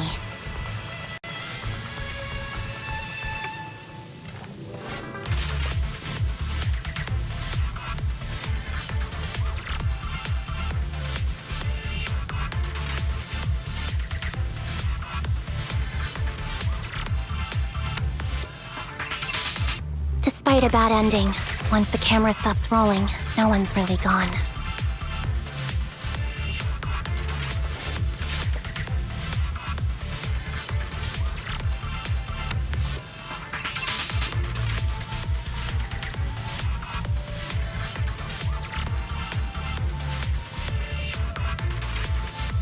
If only the battlefield was just another scene in a movie.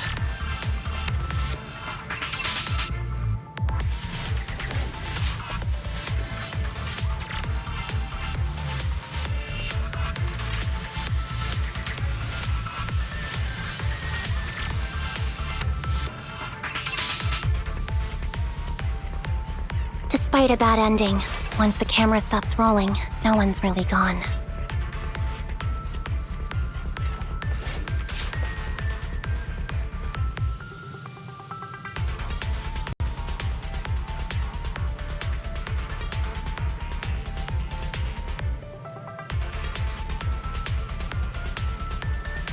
If only the battlefield was just another scene in a movie.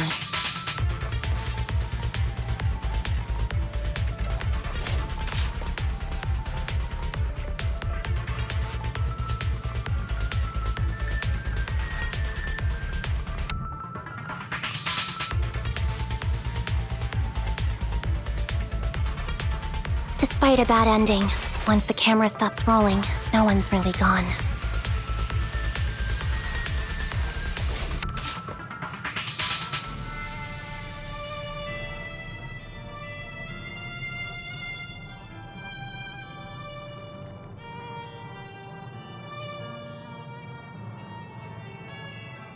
If only the battlefield was...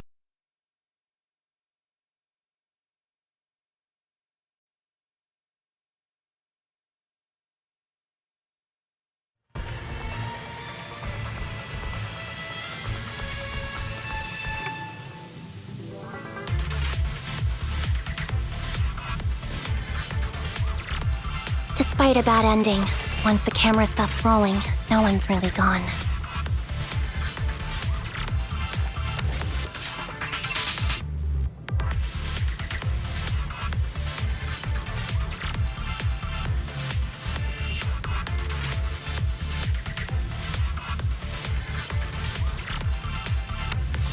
If only the battlefield was just another scene in a movie.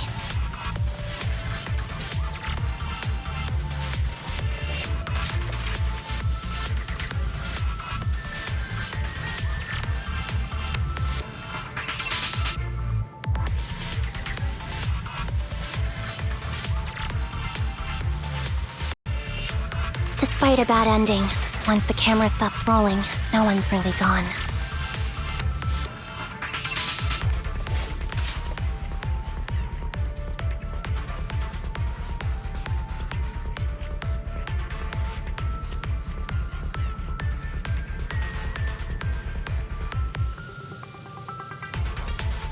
If only the battlefield was just another scene in a movie.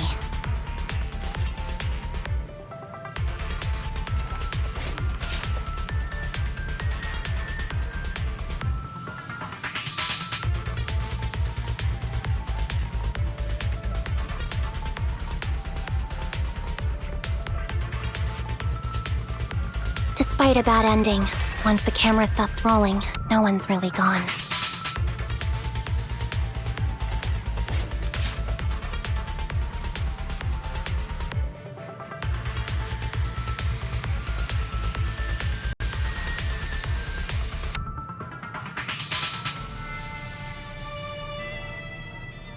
If only the battlefield was just another scene in a movie.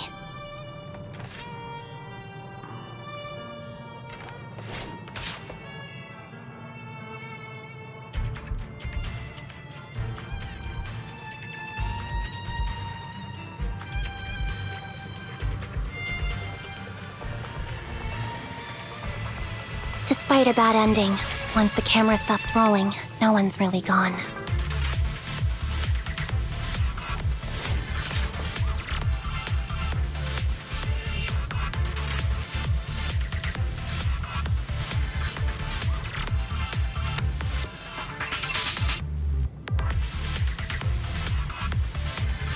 If only the battlefield was just another scene in a movie.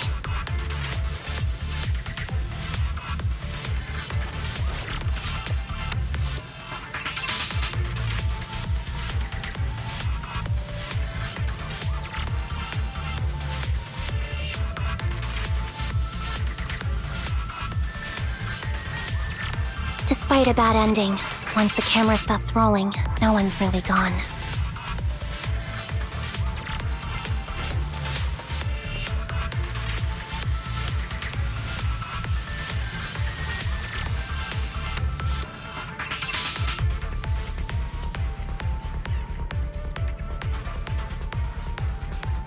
If only the battlefield was just another scene in a movie.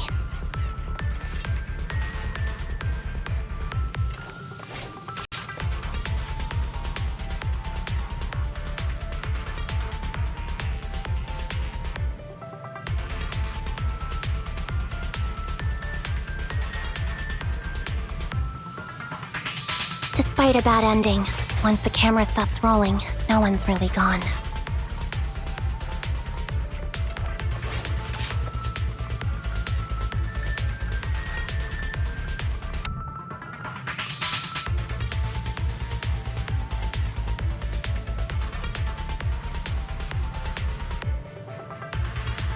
If only the battlefield was just another scene in a movie.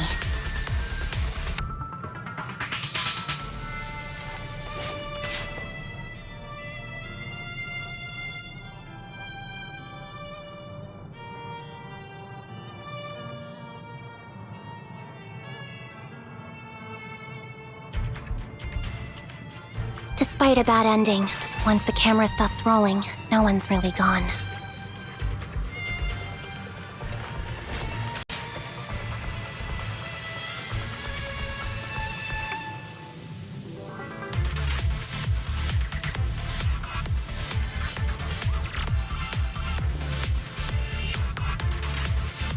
If only the battlefield was just another scene in a movie.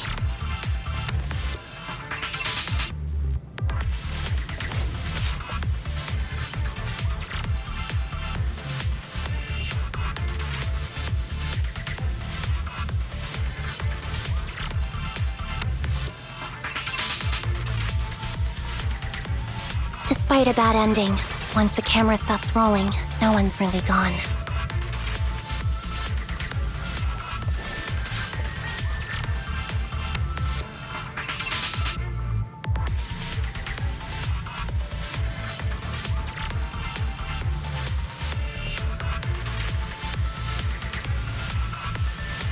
If only the battlefield was just another scene in a movie.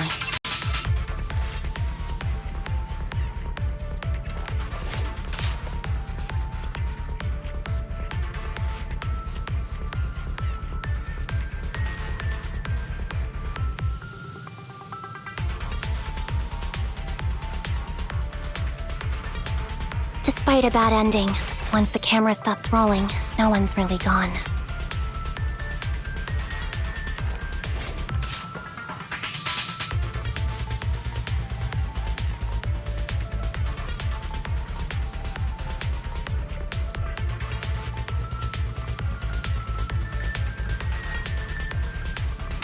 If only the battlefield was just another scene in a movie.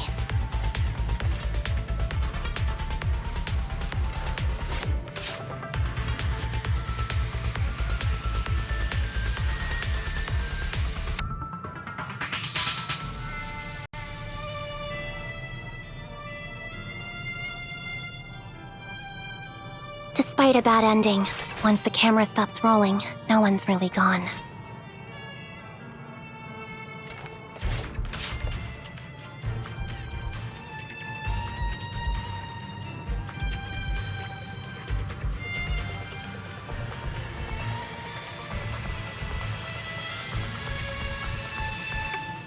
If only the battlefield was just another scene in a movie.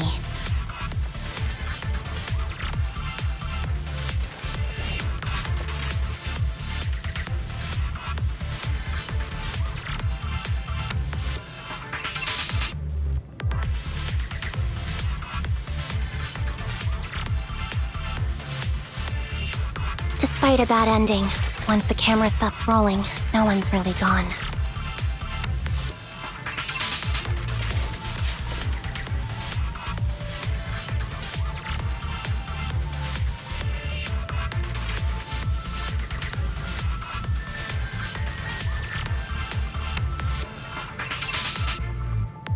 If only the battlefield was just another scene in a movie.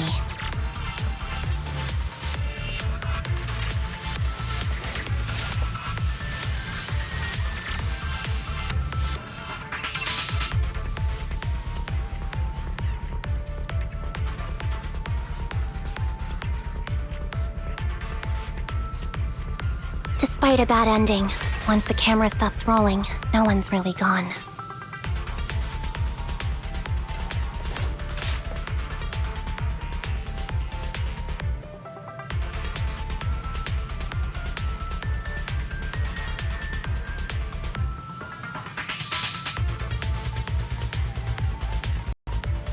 If only the battlefield was just another scene in a movie.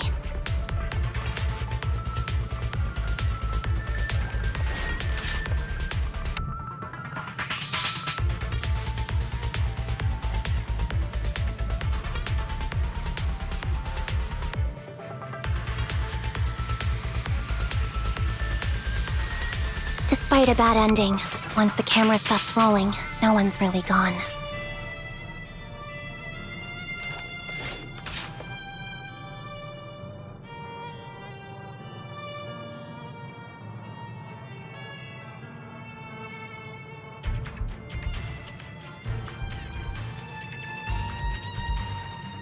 If only the battlefield was just another scene in a movie.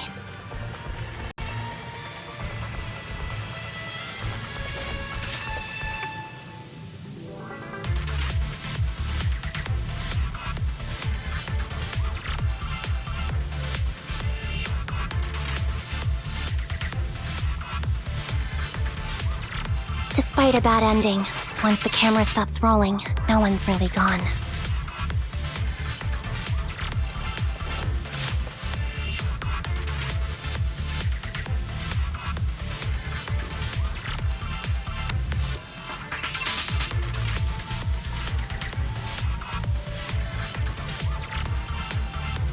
If only the battlefield was just another scene in a movie.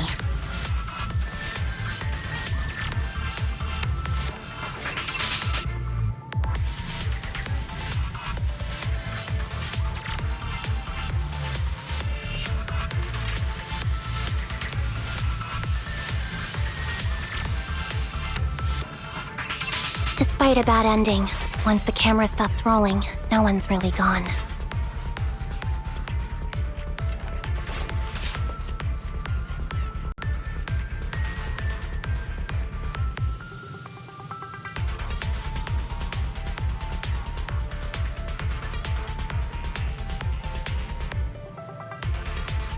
If only the battlefield was just another scene in a movie.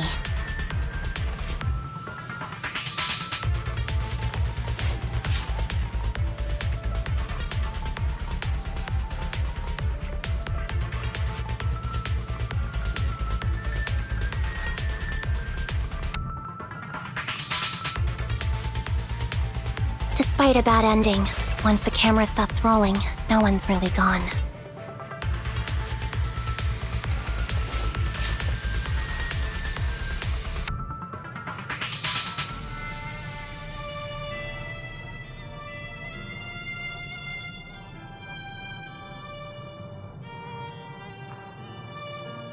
If only the battlefield was just another scene in a movie.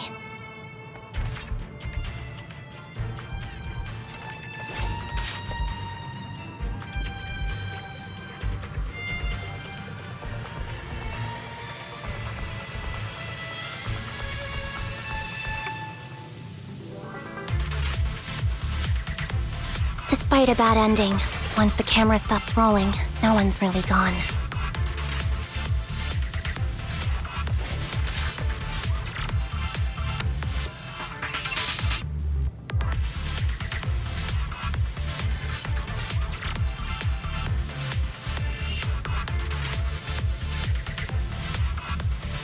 If only the battlefield was just another scene in a movie.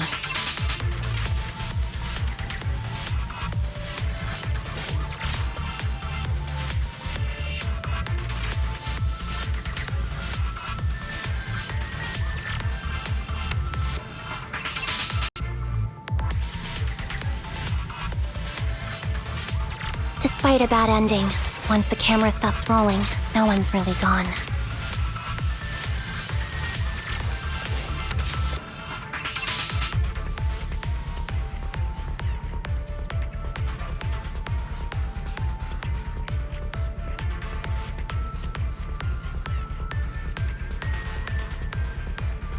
If only the battlefield was just another scene in a movie.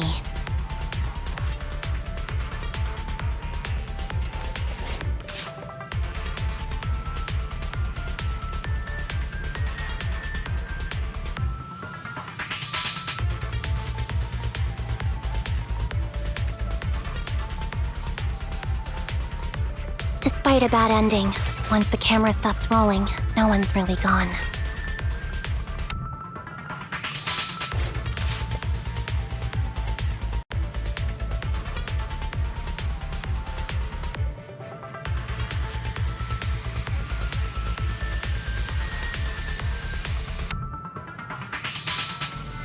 If only the battlefield was just another scene in a movie.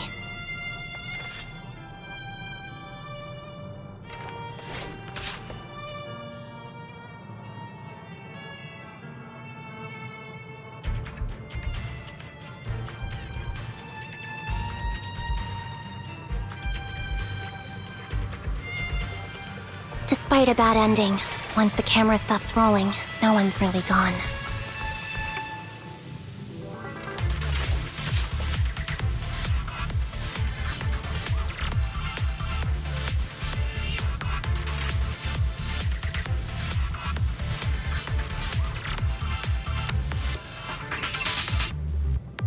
If only the battlefield was just another scene in a movie.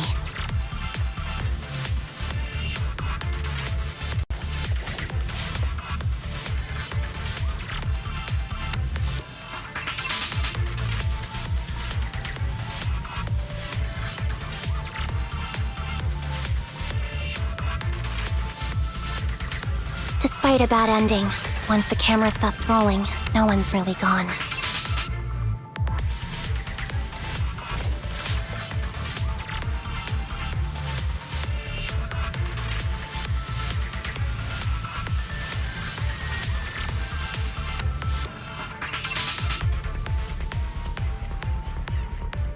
If only the battlefield was just another scene in a movie.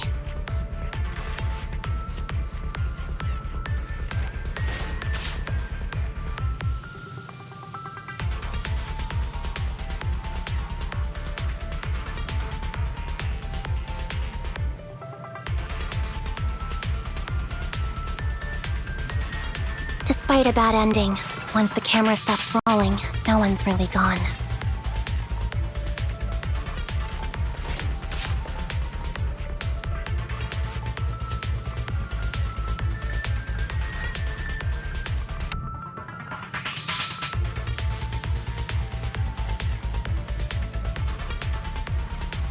If only the battlefield was just another scene in a movie.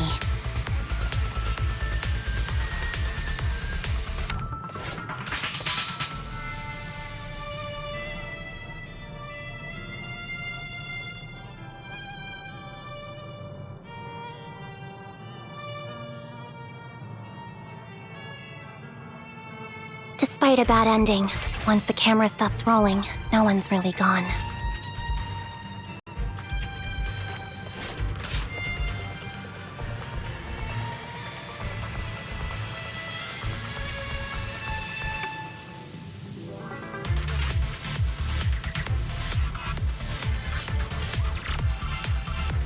If only the battlefield was just another scene in a movie.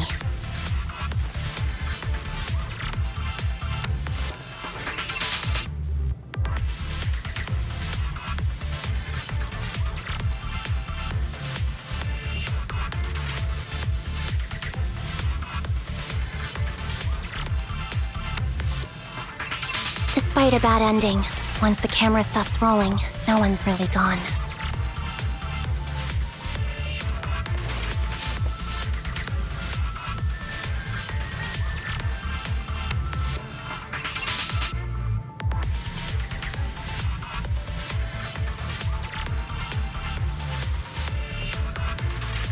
If only the battlefield was just another scene in a movie.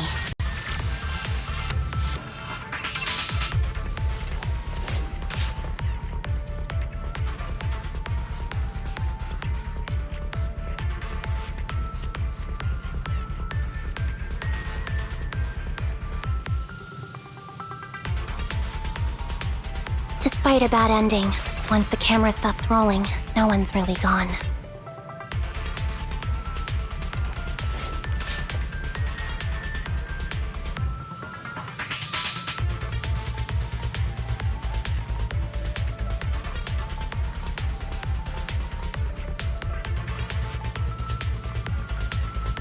If only the battlefield was just another scene in a movie.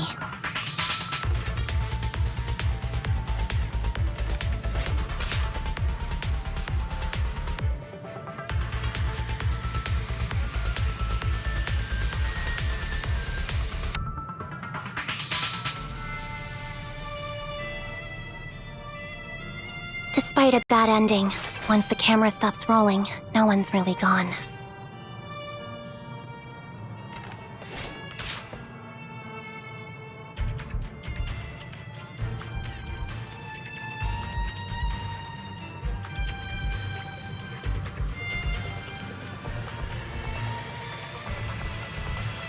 If only the battlefield was just another scene in a movie.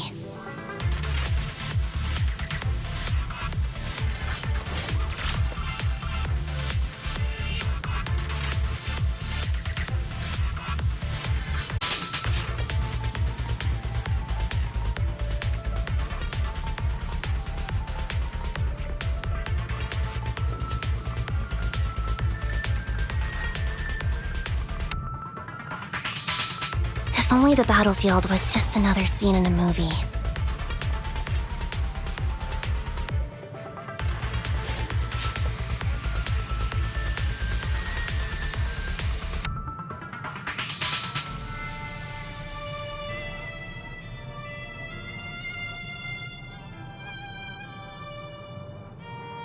Despite a bad ending, once the camera stops rolling, no one's really gone.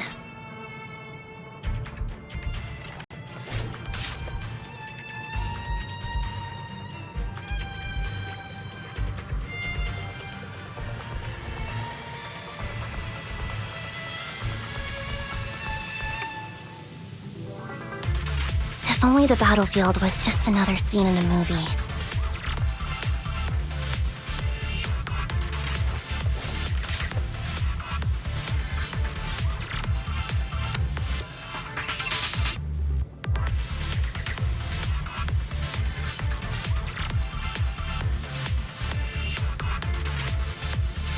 Despite a bad ending, once the camera stops rolling, no one's really gone.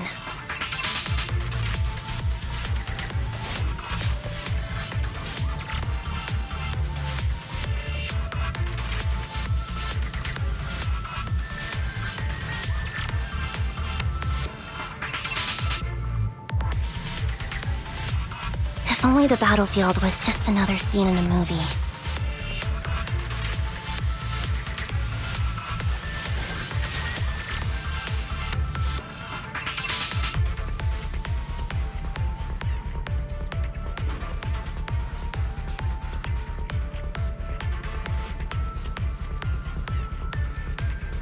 Despite a bad ending, once the camera stops rolling, no one's really gone.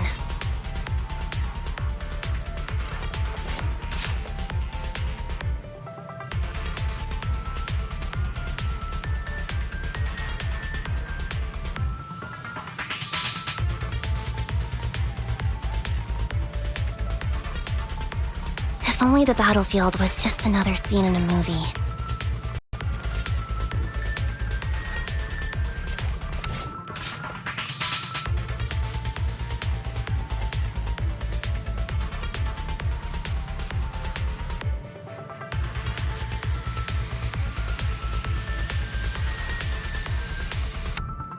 Despite a bad ending, once the camera stops rolling, no one's really gone.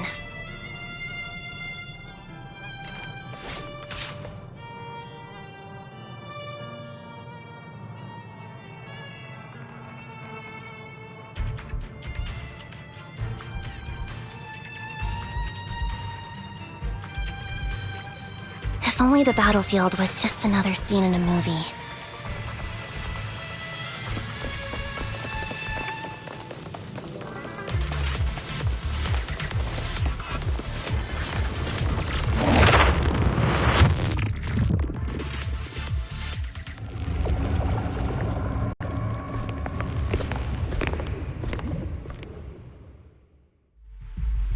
What is this? It looks like a cocoon. Careful, everyone. If I'm not mistaken, that's a sacrifice in there. It appears to be in hibernation. We don't know when it'll wake up. If it does wake up, we'll be in serious trouble. Wait, those spots Bringer marked in his notebook. Are you saying each one might have a sacrifice like this? That means there must be at least a dozen of them. And that's only counting the ones we know so far. These sacrifices may still be hibernating, but the fact that there are so many of them out there is terrifying. The Exaltists must have a way to revive them. And that's not all. These sacrifices can exist outside the Hollows. If they make their way into populated areas... I'm afraid it will lead to a catastrophic disaster likened to the fall of the old capital. That's almost certainly what they meant by vengeance against all New Eridu.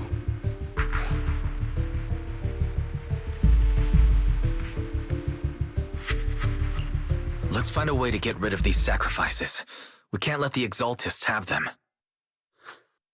Thank you for helping me find this sacrifice. But sorry, kids. You won't be the ones to keep it. It's that annoying old man. Why is he here? I'd advise you to choose your words wisely, young lady. You were from the Ravenlock family. So it was you. That face. Oh, I know you. I heard about what happened to your friend. Truly unfortunate. If only she'd been smarter. It seems your goal was this sacrifice all along. You've been tailing us, haven't you? Keeping your distance so that I wouldn't notice. As expected of a Wolf-Thyran, you are very perceptive. That's right. All thanks to your ex-partner, we were able to carry out our plan smoothly. My ex-partner? I'm not exactly happy being called that, but what he said is true.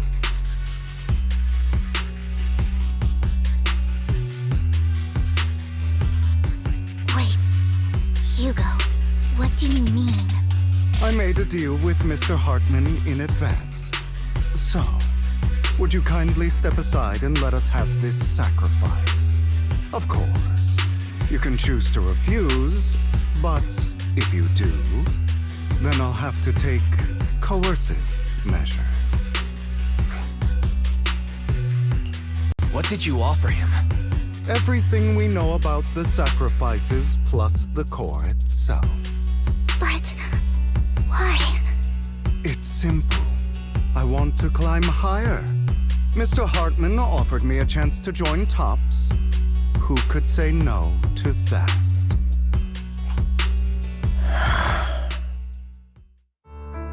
No. Impossible. You promised to help me investigate the Exaltists. You told me the whole point of Mockingbird was to do anything it takes to bring a little justice to this world. Was all of that just a lie? You're just too gullible, Vivian. I also told you, everybody lies.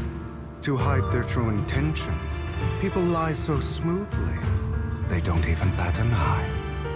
You... What a wonderful show of betrayal and backstabbing!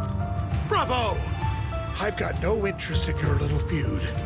But would you all be so kind as to step aside? My men still have some delicate handiwork to do. To extract that sacrifice behind you. Over my dead body.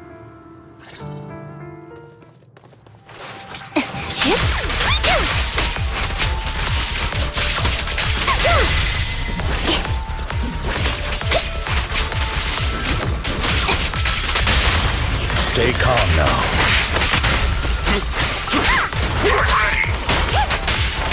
Flip a switch.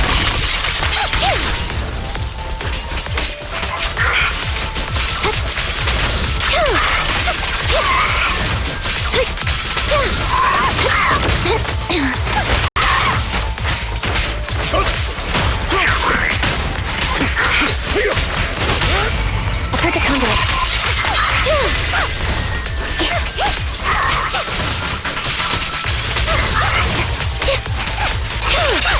Now you pay.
You guys are such a pain.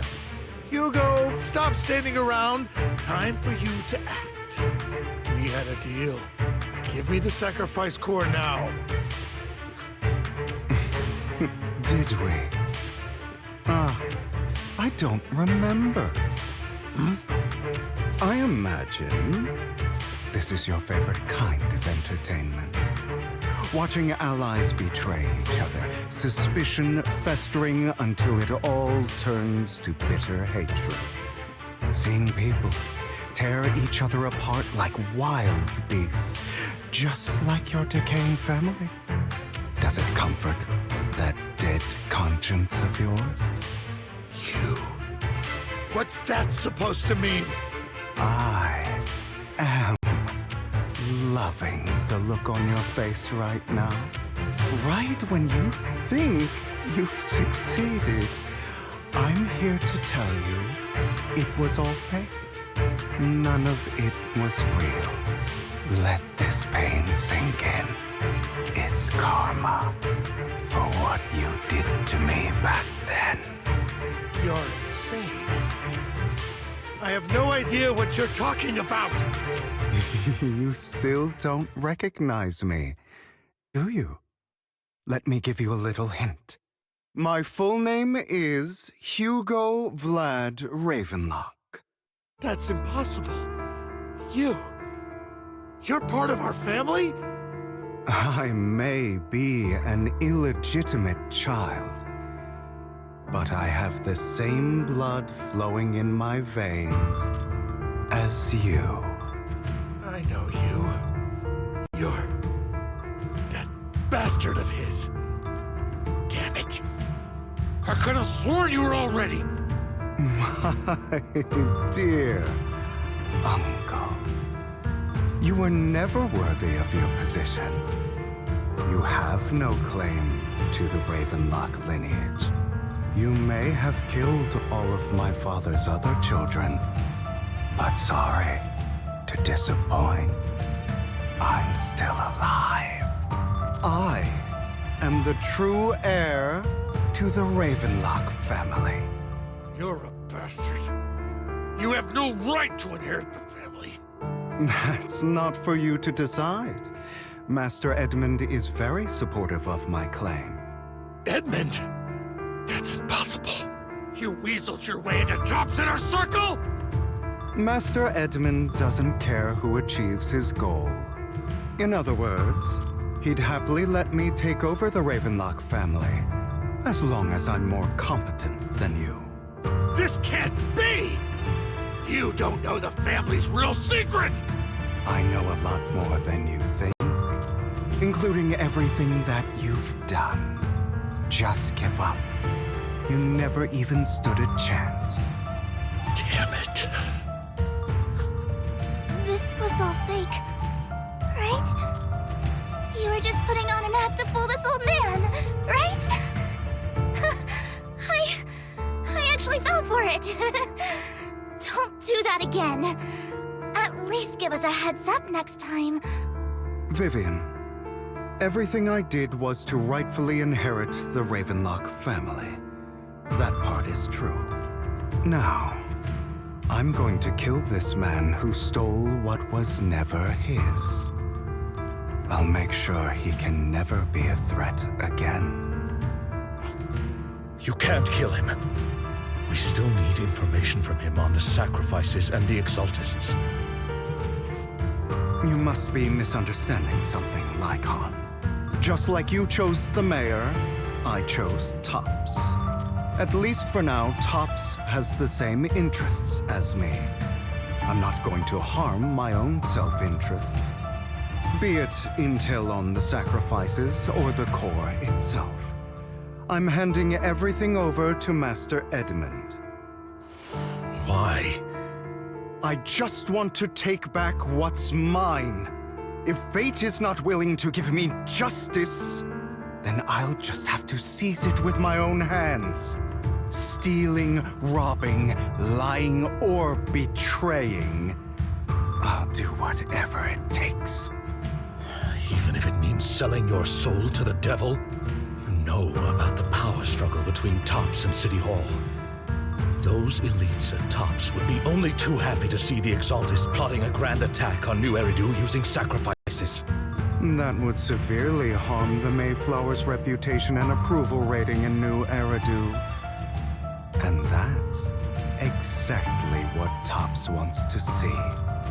If that happens, countless people will die. I'm sorry it has to be this way, but I have to do this. I'm going to get everything Master Edmund wants. Inherit the Ravenlock name, climb to the top. And then I'll be able to change everything for good. For a permanent and absolute victory.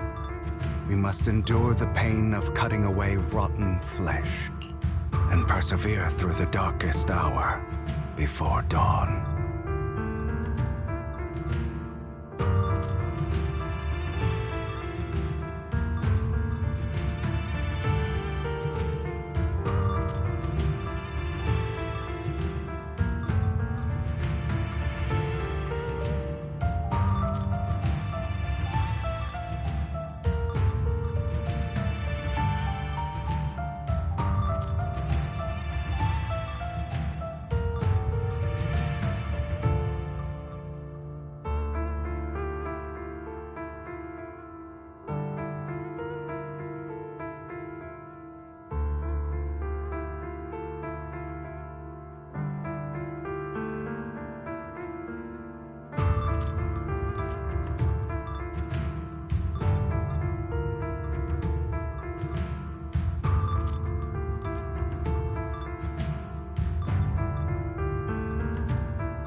Someone has to do it.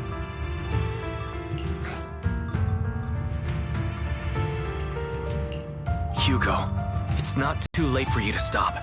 You can still walk away from this.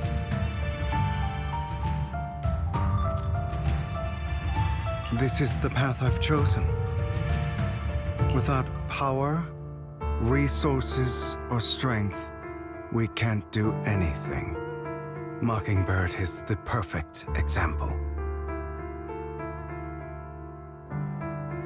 All the talk about using our power to tip the scales of justice and hover over them like the sword of Damocles.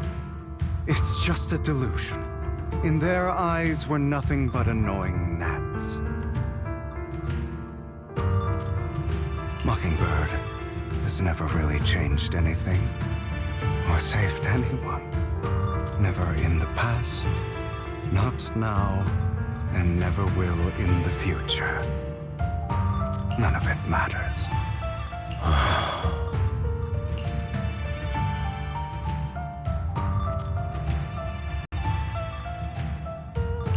But even so, you shouldn't become the kind of person you hate. Sorry, Proxy. I know what you're trying to say. But this isn't some children's story of a dragon slayer becoming an evil dragon. Sometimes, to slay the dragon, you must first become one. With sharp claws, rending fangs, and strength enough to destroy anything. So I will bloody my hands. I will carry the weight of my sins. I will become the abyss.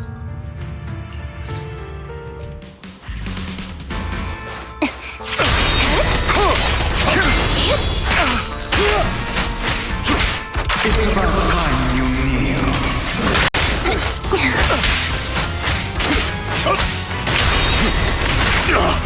Is that all?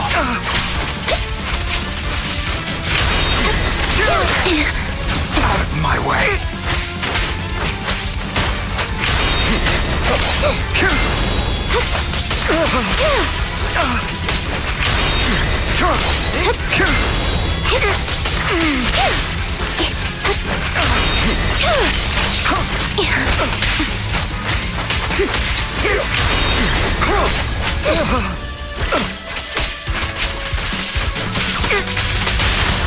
Stand still. Cleanup's not finished. Off balance.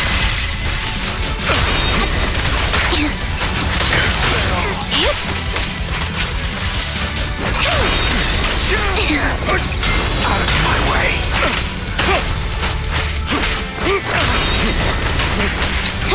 Is that all? Stay calm now.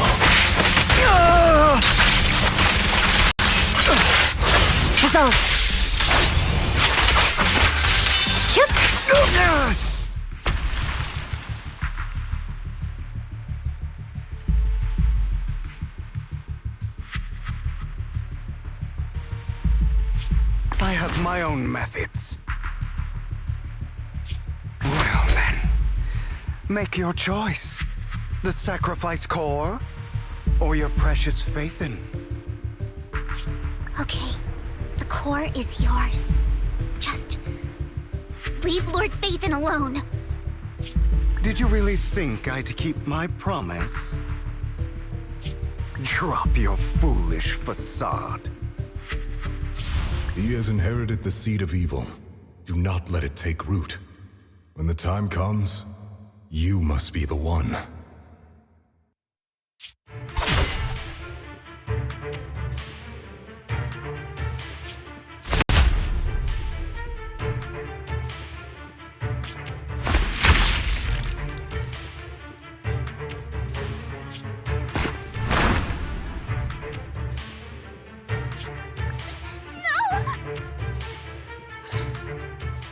Master Proxy, are you okay? Are you hurt?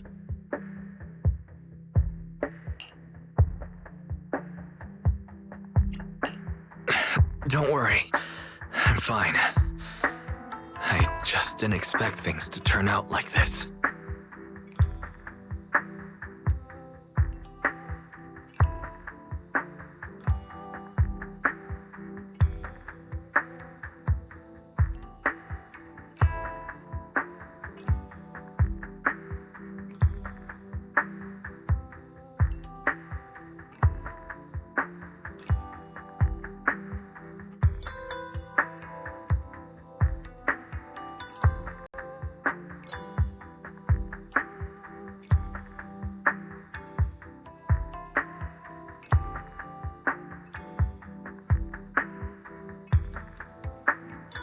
Lord Bathan, I'm sorry. I had no idea Hugo would do that to you. I'm so sorry.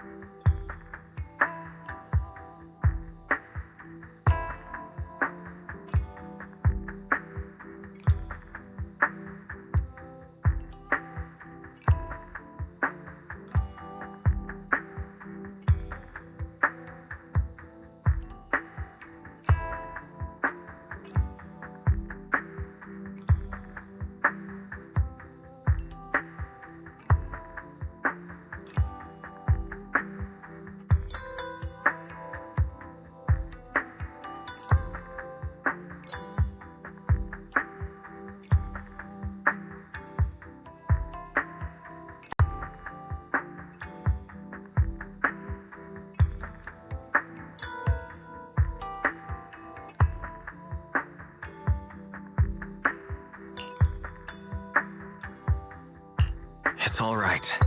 No matter what, this isn't your fault, Vivian.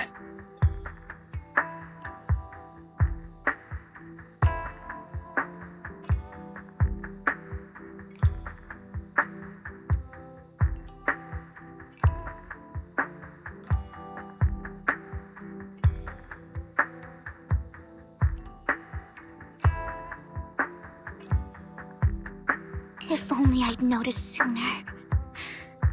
I should have realized earlier.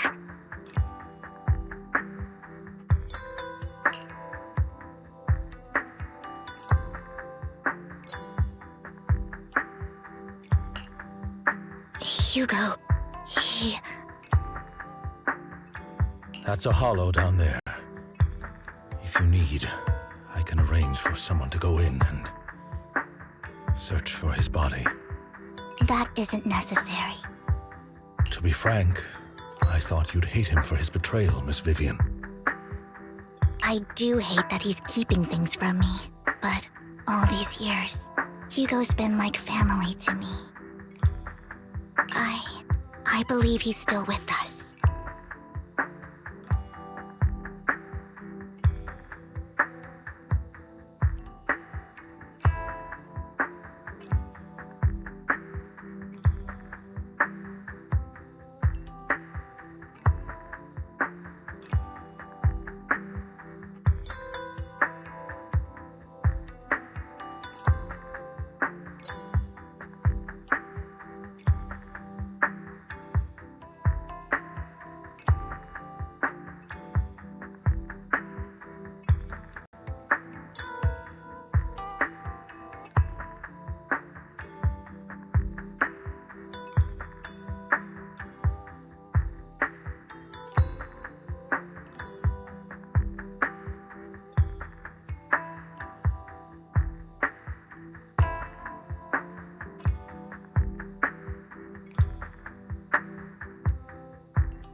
I feel the same.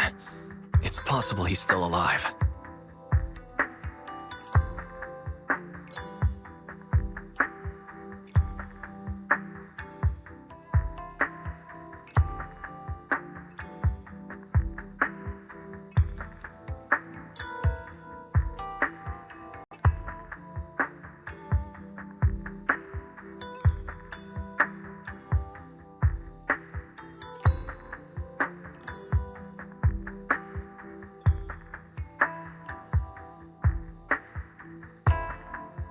terribly sorry, but I must tell you.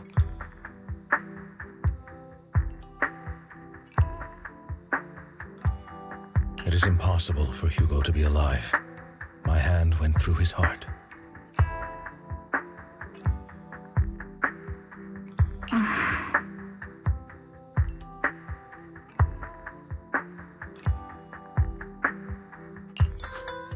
Sorry to interrupt, everyone. But just so you know, Hartman's gone. Probably slipped away during all the chaos.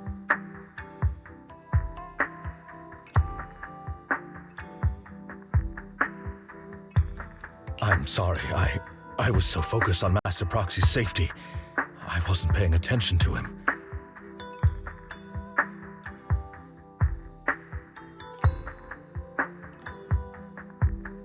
Same, but it doesn't matter. We all know what he did.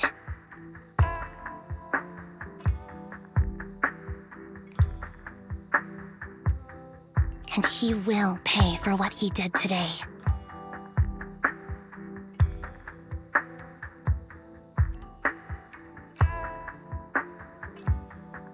Yes. I'll be reporting all of this to the mayor. He's not getting away with this. Well then, now that it's all over, let's head back.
Another obstacle out of the way. She's going to be pleased about this.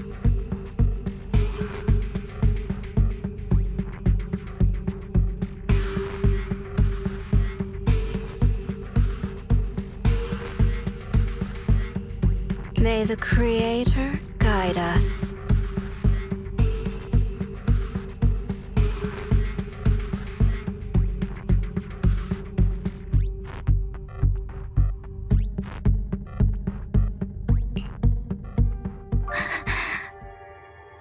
Fear, suffering, despair.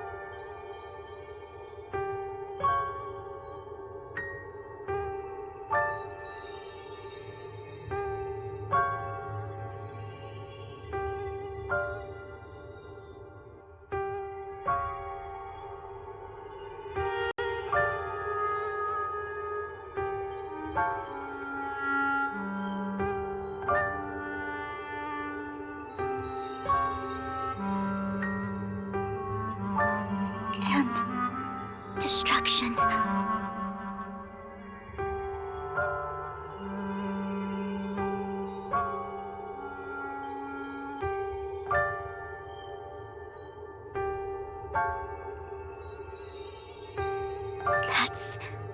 That's the future I see.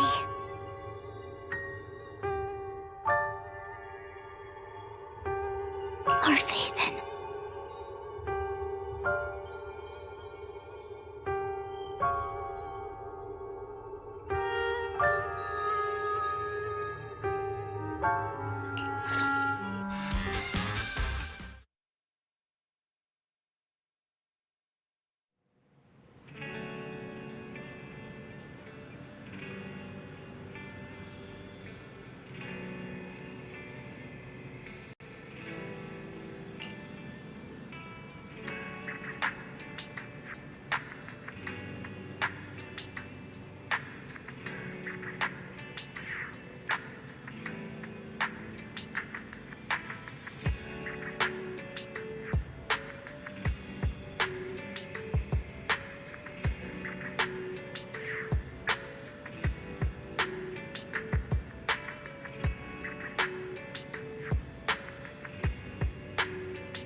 All right, I'll take the mic.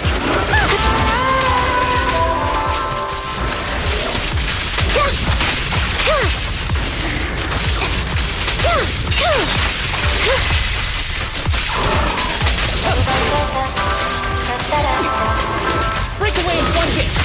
Right on cue.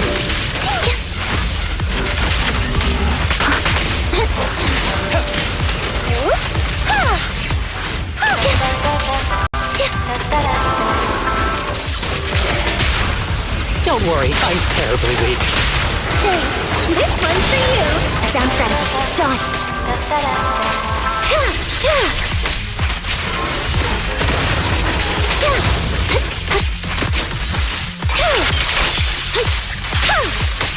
Target practice.